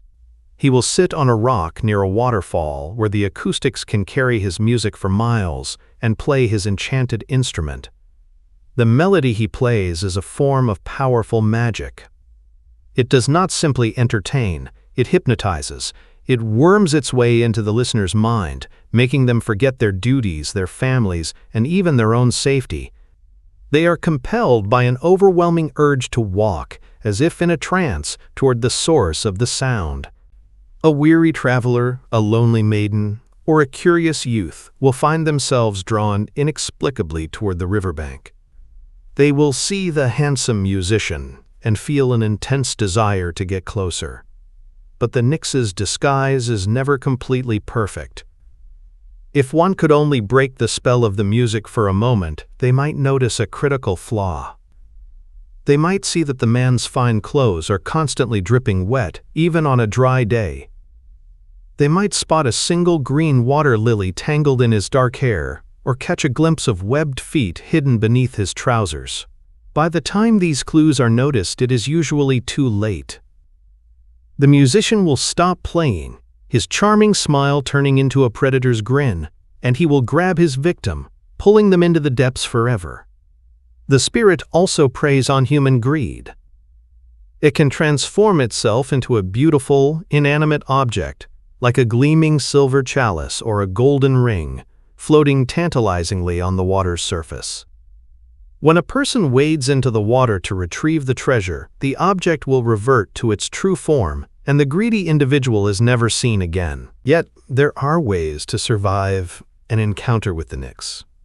Its magic is bound to its identity. If a person recognizes the creature and has the presence of mind to shout its name aloud, Nyx, the illusion is shattered, the spell is broken, and the creature will often cry out in frustration before vanishing back into the water. Forged metal is another powerful defense. The Nyx cannot stand the touch of steel, a symbol of human industry and order that is a direct contrast to its wild, chaotic nature. Throwing a knife or a nail into the water where it resides is said to banish it or bind it to that spot. In a fascinating twist of folklore, the Nyx is not just a killer, it is a grandmaster musician, and its supernatural talent can be learned. Legends tell of brave individuals who sought out the spirit, not for a fight, but for a lesson. To learn the Nyx's music, one had to perform a specific ritual, often involving the sacrifice of a black animal, like a cat or a goat, on a Thursday evening. If the nix accepted the offering, it would take the students' hands and guide them on the fiddle or harp until its otherworldly magic flowed into them. The student would become the greatest musician in the land, capable of playing songs so beautiful they could make people dance until they collapsed. But this gift came with a price. A piece of their soul was now forever tied to the dark, cold water and its dangerous spirit. The nix remains a timeless and powerful warning that the most enchanting things in nature often hide the deadliest threats, and that some beauty is best admired from a very safe distance. Number 18. The Kitsune. In the twilight shadows of a Japanese forest, or seen as a silent stone guardian at a sacred shrine, there is a creature that embodies the profound link between the animal kingdom, the human world, and the divine. This is the Kitsune, the Japanese fox spirit. It is not merely a talking animal from a fairy tale. It is a powerful magical being whose wisdom, power, and number of tales grow over centuries. The Kitsune is one of the most complex figures in all of folklore, capable of being a devoted celestial servant, a loving spouse, or a devastatingly cruel trickster. A Kitsune is not born as a spirit, it begins its life as a normal fox. However, as it survives and gains immense age, its supernatural potential awakens. According to the most popular legends, a fox that lives for 100 years will grow a second tail and gain the power to shapeshift. With each century that passes, it grows wiser, more powerful, and gains an additional tail. Its ultimate form is the legendary nine-tailed fox, or Kyubi no Kitsune. At this stage, having lived for nearly a millennium, its fur often turns a brilliant white or a shining gold, and its power rivals that of a minor deity. Its abilities are vast, including immense intelligence, the power of possession, and the ability to breathe fire or summon lightning. But its most famous and widely used talent is its mastery of deception. The Kitsune's favorite disguise is that of a beautiful human woman. It can craft an almost perfect illusion, appearing as an alluring, intelligent, and charming individual. This transformation is not always done with malicious intent. A kitsune might take human form simply out of curiosity, or out of a genuine desire to experience human life, love, and family. Countless Japanese stories tell of a young man who meets and marries a beautiful, mysterious woman. They live happily for years and even have children together. But the kitsune's true nature is never fully suppressed. There is always a flaw in the illusion, a small detail that can betray its identity. She may have a deep instinctual fear of dogs which can see through her disguise and will bark at her relentlessly. Her shadow or reflection might show her true fox form. Most commonly, she might struggle to completely hide her tails, and a careless moment could reveal one peeking out from beneath her kimono. If her identity is discovered, she is often forced to flee back to the wilderness, leaving behind a heartbroken family. A famous folk etymology for the word kitsune comes from one such story, where the husband calls out to his fleeing foxwife, kitsune, which means, "Come and sleep," forever inviting her to return to him at night. However, not all kitsune are benevolent romantics. The folklore clearly distinguishes between two main types. First are the zenko, meaning, quote, good foxes. These are the celestial servants of Inari, the Shinto god of rice, sake, and prosperity. They are often pure white and act as guardians of shrines, messengers of the gods, and bringers of good fortune. They protect faithful families and can bestow blessings and wisdom upon those they deem worthy. The second type is the yako, meaning wild foxes, also known as nogitsune. These are the tricksters, the malicious spirits who delight in chaos and human suffering. They are masters of creating elaborate illusions. They can conjure phantom armies, make a small hut appear as a lavish palace, or create eerie floating lights known as kitsunebi or foxfire to lead travelers astray and to their doom. The most terrifying ability of a yako is possession, a phenomenon known as kitsunetsuki. The fox spirit will enter the body of a victim, often a young woman, and take complete control. The victim's behavior will change drastically. They might be found running naked through the streets, yelping like a fox, or suddenly demanding to be fed only the fox's favorite foods, like tofu and fried beans. This was considered a very real and serious affliction, and families would often have to seek out a powerful Shinto priest or Buddhist monk to perform a painful and difficult exorcism to drive the spirit out. Defeating a malicious kitsune is not a matter of simple brute force. One must fight its illusions with clarity and its evil with faith. Dogs remain their greatest natural enemy, their presence often enough to break a kitsune's concentration and shatter its disguise. A person with strong religious faith was believed to be immune to their tricks and possession. Ultimately, the greatest weakness of any kitsune, good or bad, is the fear of its true identity being discovered. Exposing the fox for what it is strips it of its power over a situation and often forces it to retreat in shame. The kitsune is a timeless legend, a powerful symbol of intelligence, trickery, and the mysterious, often blurry line that separates the wildness of nature from the hearts of humanity. Number 19. The Mongolian Deathworm. In the desolate, sun-scorched emptiness of the Gobi Desert, a region so vast and inhospitable that it seems alien to our world, there is a legend that inspires a unique kind of terror. This is not a ghost or a spirit, but a creature of flesh and blood, a monstrosity that the local Mongolian people speak of with a mixture of profound fear and deep-seated belief. They call it the Olgoi Korkoi, but it is known to the world by a more direct and terrifying name, the Mongolian Deathworm. This creature is described as a thick, sausage-like worm, a vibrant and unnatural blood red in color, often with dark spots or splotches along its body. It is said to be between 2 and 5 feet long, roughly the length of a man's arm, and it has no discernible head, eyes, or mouth. Both ends of its body are said to look identical, giving it a bizarre, featureless appearance that makes it seem all the more alien.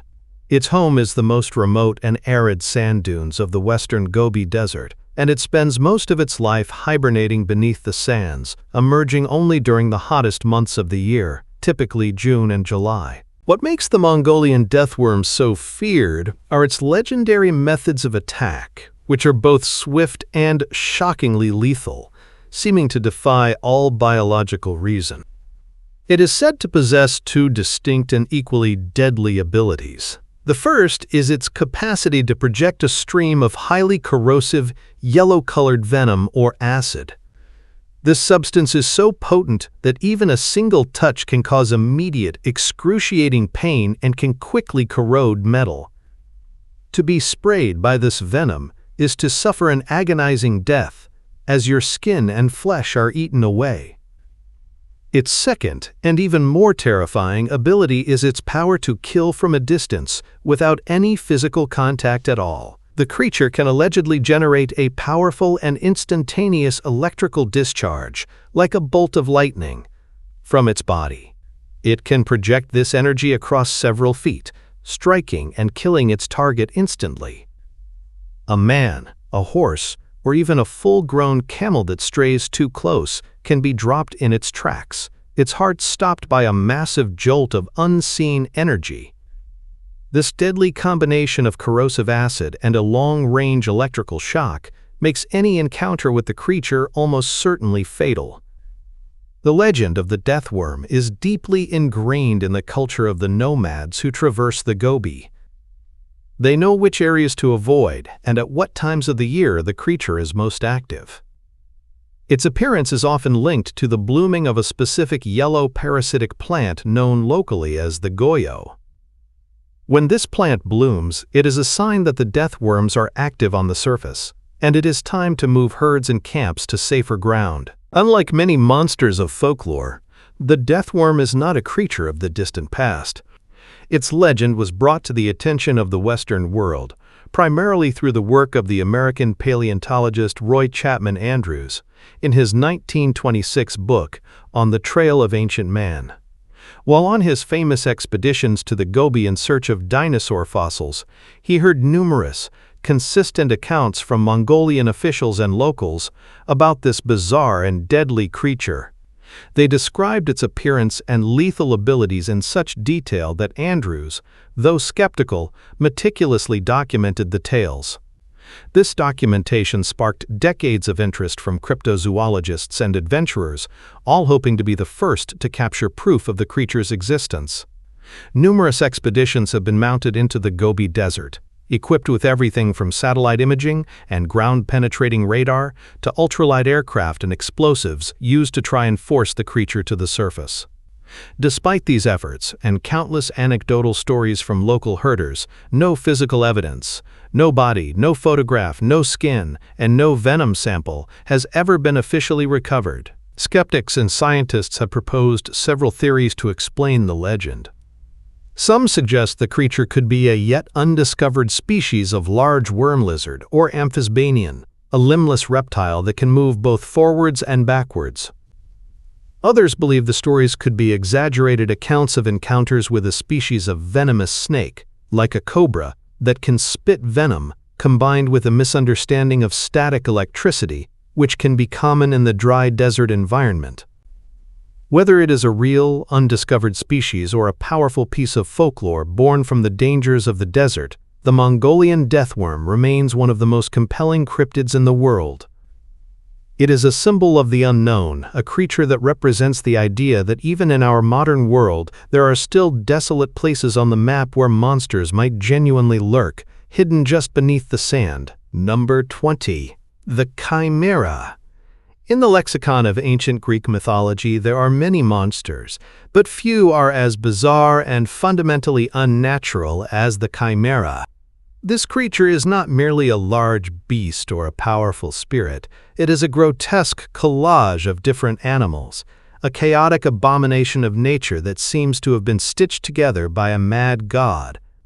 The Chimera is the ultimate symbol of the unnatural, a fiery beast whose very existence is an affront to the world. According to the poet Hesiod, the Chimera was a monstrous offspring of an equally monstrous parentage. Her mother was the Hydra, the multi-headed serpent, and her father was Typhon, the most fearsome and powerful of all the Greek titans, a father of monsters who challenged Zeus himself for control of the heavens. Born from this lineage of primordial chaos, the Chimera was a creature of pure destruction, destined to terrorize the ancient world. Her appearance is her most defining feature, a nightmarish fusion of three distinct and ferocious animals. She possessed the head and body of a lion, giving her the raw strength and predatory instinct of the apex land hunter. But rising from her back was a second head, that of a goat, which bleated with an unnerving, discordant cry. And her tail was not a tail at all, but a living, hissing serpent, complete with its own head and venomous fangs. This grotesque anatomy made her a threat from every possible angle. To face her from the front was to face the claws and teeth of a lion. To approach from the side was to risk being gored by the goat's horns. And to stand behind her was to invite a strike from the venomous snake. But her most terrifying weapon was a power inherited from her father, the great Typhon. The Chimera could breathe fire. From the throat of the lion's head, she could spew a torrent of incinerating flame, scorching the earth and turning her enemies to ash. This combination of lion, goat, and serpent, armed with hellish fire, made her an unstoppable force of destruction. She made her lair in the desolate, rocky region of Lycia in ancient Anatolia, what is now modern-day Turkey. From there, she would emerge to scorch farmlands, devour livestock, and terrorize the local populace, who were powerless against her fiery wrath. The task of slaying this abomination fell to one of the great heroes of Greek mythology, Bellerophon. Bellerophon was a noble but exiled warrior who was given the seemingly impossible task of killing the Chimera by the king of Lycia, who secretly hoped the hero would perish in the attempt. Bellerophon, however, was not just a brave warrior, he was favored by the gods. With the aid of the goddess Athena, he was able to find and tame another legendary creature, the magnificent winged horse, Pegasus. Bellerophon knew that fighting the Chimera on the ground would be suicide. Her fiery breath and multiple attacking heads made any direct, close-quarters assault impossible. The key to victory was air superiority. Mounting the winged Pegasus, Bellerophon soared into the sky, giving him the one advantage the terrestrial monster did not have. He could attack from a distance, swooping down to fire arrows at the beast, while staying safely out of the range of its incinerating flames. The Chimera, enraged and unable to reach her airborne foe, was helpless against the barrage of arrows. But she was still incredibly resilient. For the final, decisive blow, Bellerophon used not just his strength, but his intellect. He took a large block of lead and affixed it to the tip of his spear.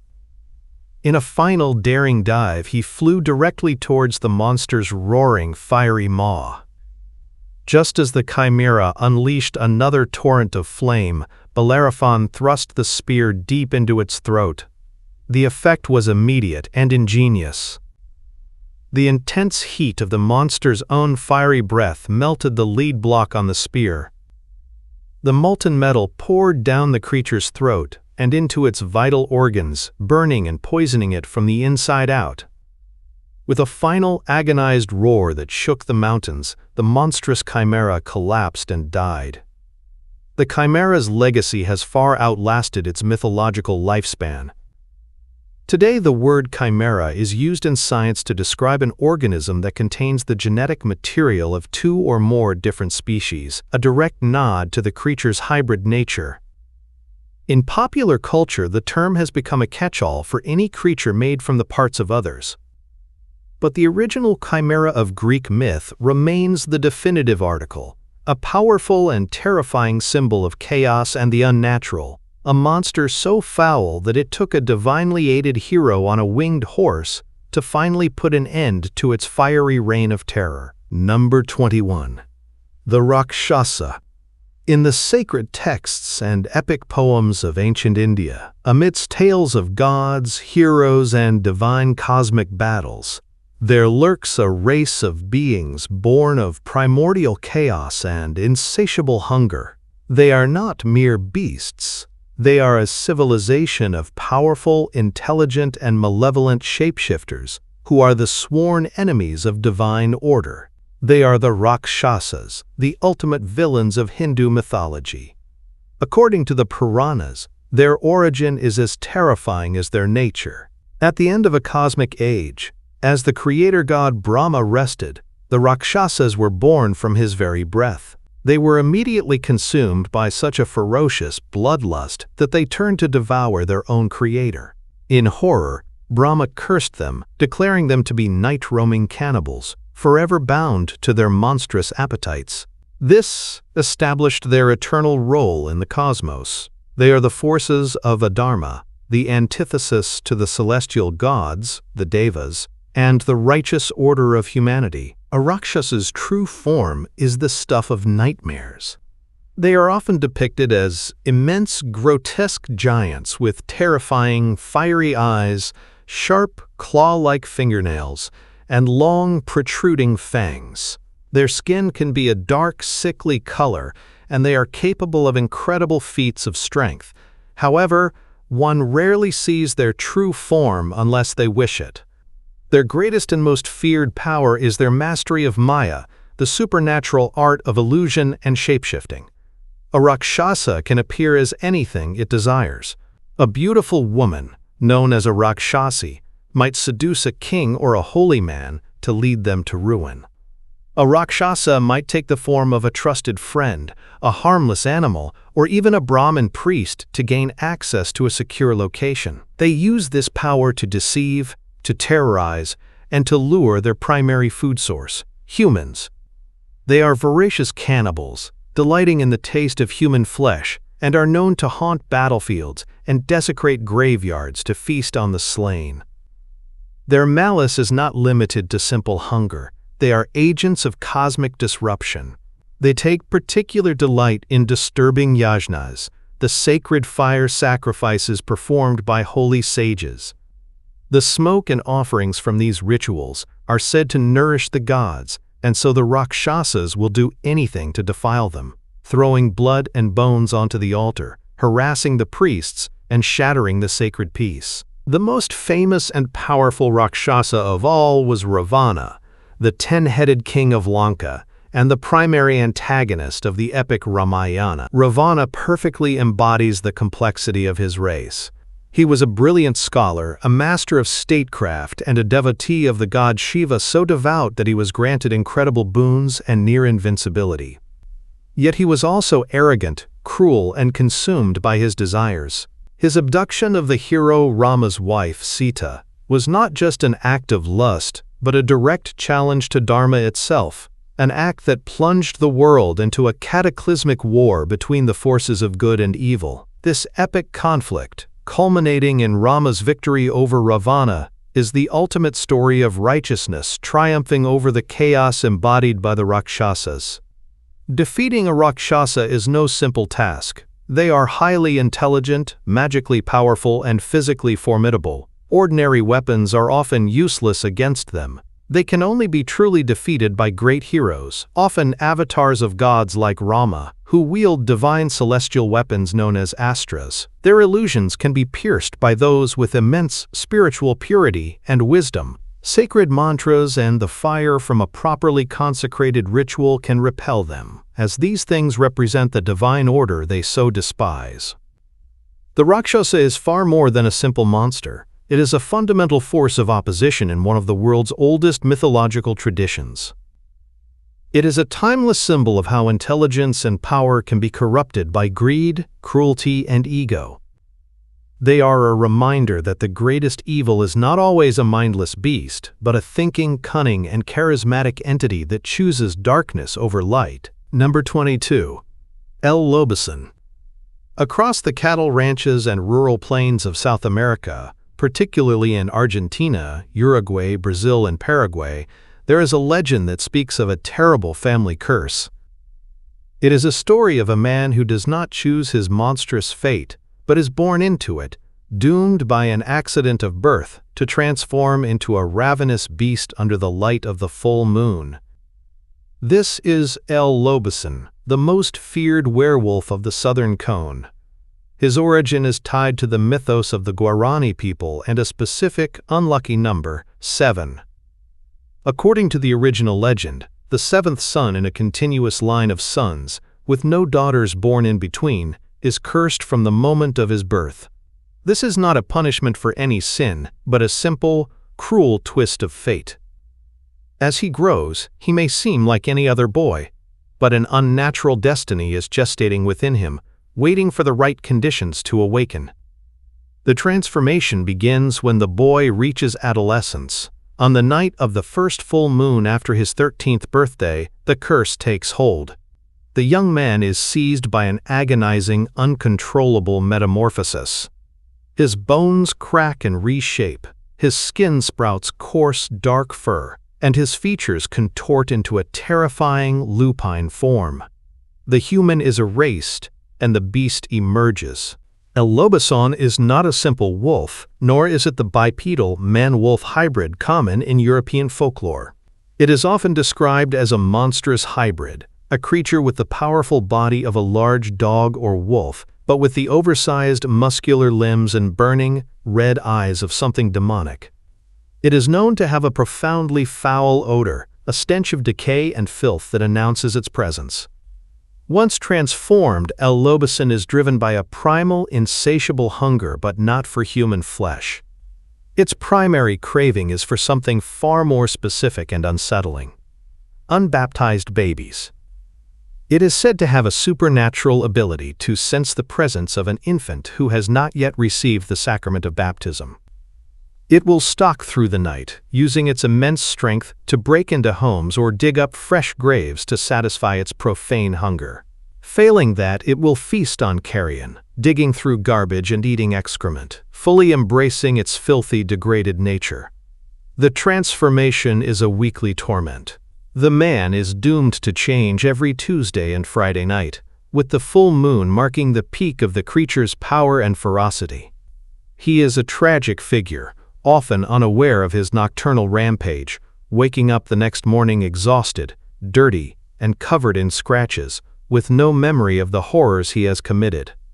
He is both victim and villain, a man trapped in a horrifying cycle he cannot control. The curse of the Lobisón was so deeply believed that it caused a real-world social crisis.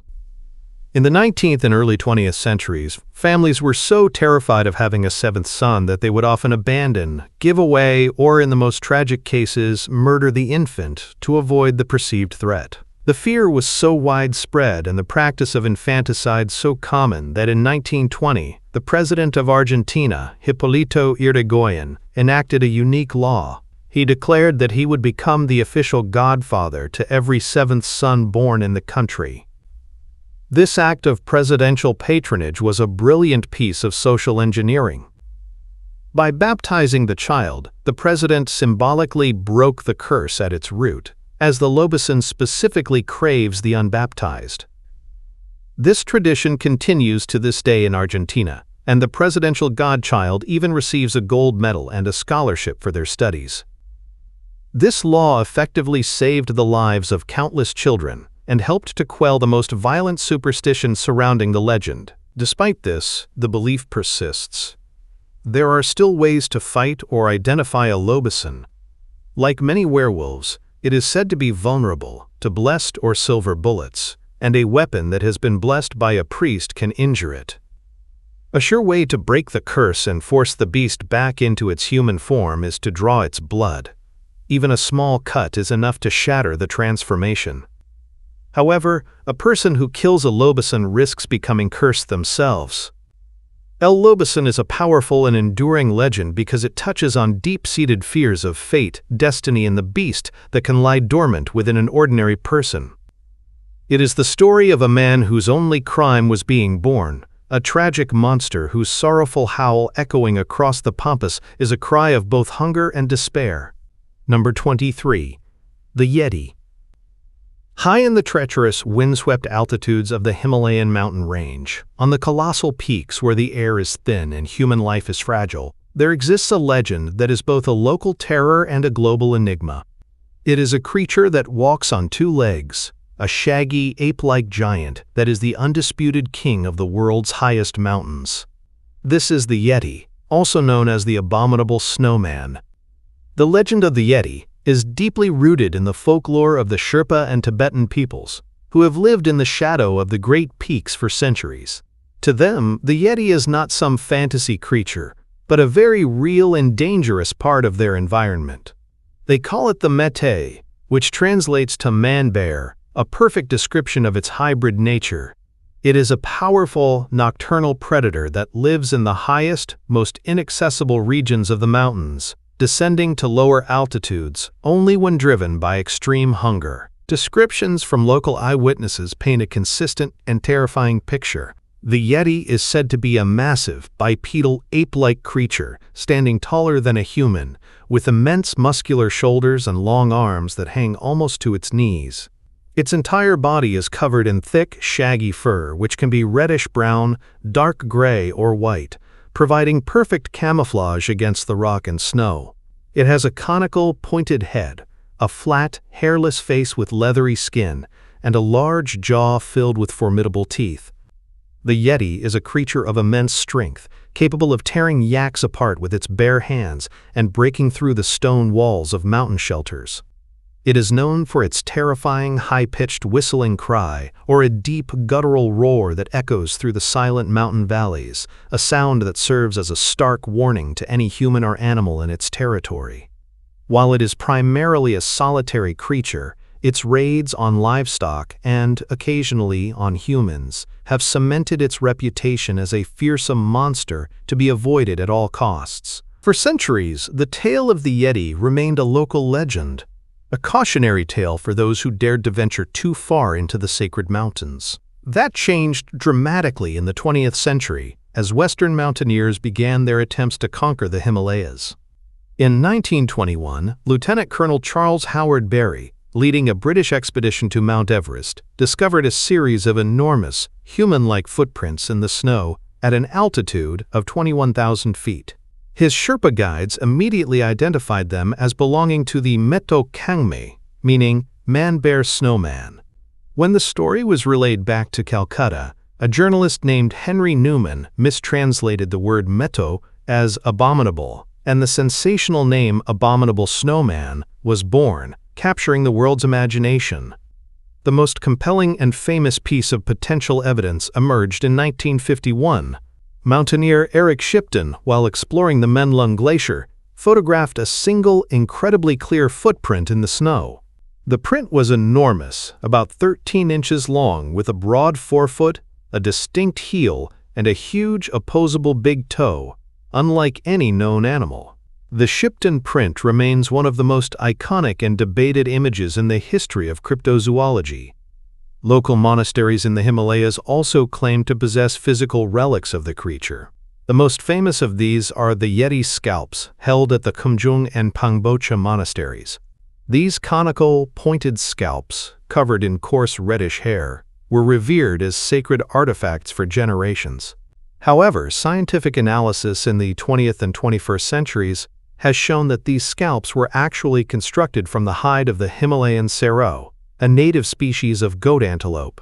Similarly, supposed Yeti hands have been revealed to be from bears or other animals. Science has proposed several plausible explanations for the Yeti phenomenon. The most widely accepted theory is that Yeti sightings are misidentifications of the Tibetan blue bear or the Himalayan brown bear. These large bears are capable of standing on their hind legs, and when they walk through snow, their front and back paw prints can overlap, creating a single, elongated print that looks uncannily like a giant human foot. Other theories suggest it could be a surviving population of a prehistoric giant ape, known as Gigantopithecus, or even a yet undiscovered species of primate perfectly adapted to the high-altitude environment. Whether it is an undiscovered ape, a misidentified bear, or a powerful supernatural guardian of the sacred mountains, the Yeti endures. It represents the mystery of the world's last great wildernesses, a powerful symbol of the untamed and the unknown. It is a reminder that there are still places on Earth so remote and so formidable that they could easily hide a monster, lurking just beyond the edge of our understanding, leaving only its footprints behind in the snow. Number 24. The Chupacabra. In the mid-1990s, a new kind of fear began to ripple through the rural farmlands of Puerto Rico, a fear born from a series of bizarre and inexplicable animal deaths. Farmers would wake to find their livestock, goats, chickens, and rabbits, lying dead in their pens, completely drained of blood but with very little meat eaten. The only clue was a set of small, precise puncture wounds on the animal's neck. A new monster had seemingly emerged from the shadows, and it was given a simple, terrifyingly descriptive name, El Chupacabra, which translates to the goat sucker. The legend began with a bang in 1995. The first major sightings were reported around the towns of Canavanas and Morovas in Puerto Rico. A woman named Madeline Tolentino gave one of the first and most influential eyewitness descriptions. She claimed to have seen a bipedal creature, about 4 to 5 feet tall, with a strange alien-like appearance. It had large, oval-shaped red eyes that glowed in the dark, long, sharp spines running down its back, and powerful hind legs that allowed it to leap incredible distances. Its skin was grayish-green, and it had long, sharp claws on its hands. This depiction, part alien gray, part reptilian gargoyle, became the original Chupacabra and set the standard for the first wave of sightings. As reports of mysterious livestock deaths spread from Puerto Rico to other Latin American countries and then into the southern United States, particularly Texas, the description of the creature began to shift dramatically. The reptilian spiny-backed alien started to fade from reports, replaced by a second, very different-looking beast. This new version, often called the Texas Chupacabra, was a quadrupedal, canine-like creature. It was described as being completely hairless, with tough, leathery gray skin, a pronounced spinal ridge, large fangs, and powerful back legs. It looked like a horrifying, zombified dog or coyote from a nightmare. This second canine version is the one most often proven by physical evidence. Over the years, numerous ranchers and homeowners in Texas and surrounding states have discovered the strange hairless carcasses of what they believe to be a chupacabra. These animals are often found near recent livestock attacks. However, every single time one of these bodies has been subjected to DNA analysis by biologists, the result has been the same. The Chupacabra is, in fact, a common animal afflicted with a severe case of sarcoptic mange. Mange is a skin disease caused by parasitic mites that burrow into an animal's skin. A severe infestation causes the animal's fur to fall out, its skin to become thick, wrinkled, and discolored, and its body to become weak and emaciated. A coyote, dog, or raccoon suffering from advanced mange looks truly monstrous and utterly alien. Weakened by the disease and unable to hunt their usual prey, these sick animals are forced to attack easier targets like penned-up goats and chickens, which perfectly explains their connection to livestock killings. The mystery of the drained blood has also been explained by science. When a predator bites an animal in the neck, the heart continues to beat for a short time, pumping blood out of the puncture wounds. After the animal dies, the remaining blood in the body naturally settles to the lowest point due to gravity, and coagulation begins. This can give the misleading impression that the body has been drained, when in fact the blood has simply pooled internally or seeped into the ground beneath the corpse. Despite these scientific explanations, the legend of the Chupacabra refuses to die. It has become one of the most famous cryptids of the modern age. Some believers suggest it could be an escaped government experiment, an alien pet left behind by extraterrestrials, or a completely new species of predator that is simply adept at avoiding capture. The name itself has become a cultural phenomenon, a shorthand for any mysterious creature responsible for unexplained animal deaths. The Chupacabra is a perfect example of a modern legend evolving in real time. It began with the fantastic, alien-like creature from Puerto Rican testimony and morphed into the mangy canine horror of the American Southwest. It is a powerful blend of old-world vampire folklore and new-world anxieties about science, government secrecy, and the unknown. Whether it is a real blood-sucking monster or a simple case of mistaken identity and disease, the Chupacabra has carved out its place as a terrifying and iconic beast of the Americas. Number 25. The Tsukumogami. In Japanese folklore, there is a belief that all things, even the most mundane household objects, can be imbued with a spirit or soul over time. This concept, rooted in Shinto animism, gives rise to a unique and fascinating category of supernatural beings. They are not ghosts of the dead or demons from another realm. They are old, forgotten tools that have come to life. They are the Tsukumogami, the artifact spirits. The creation of a Tsukumogami is a matter of time and emotion. According to the legend, when a tool or household item, such as a paper lantern, a straw sandal, a tea kettle, or a musical instrument, reaches its 100th birthday, it becomes self-aware.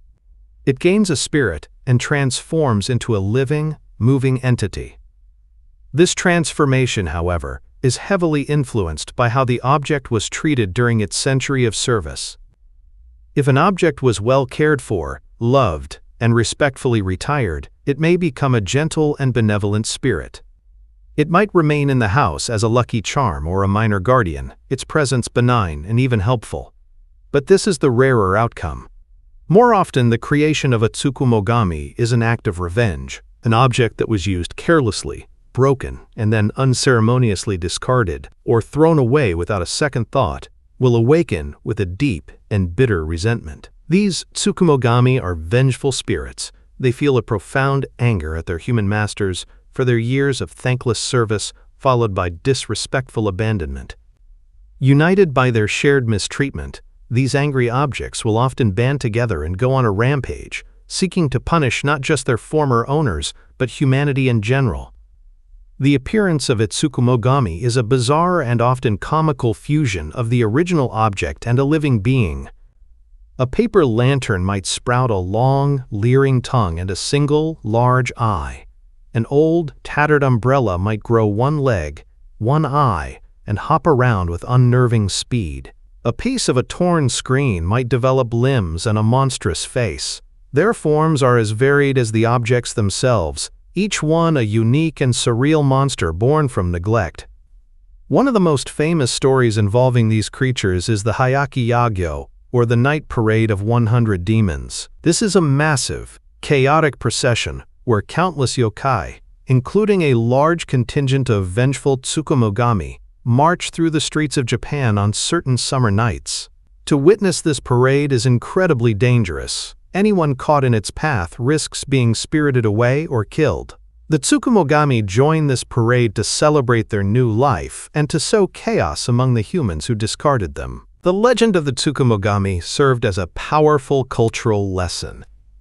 It instilled a deep respect for one's possessions, promoting the idea that objects should be used with care, repaired when broken, and treated as valuable members of the household.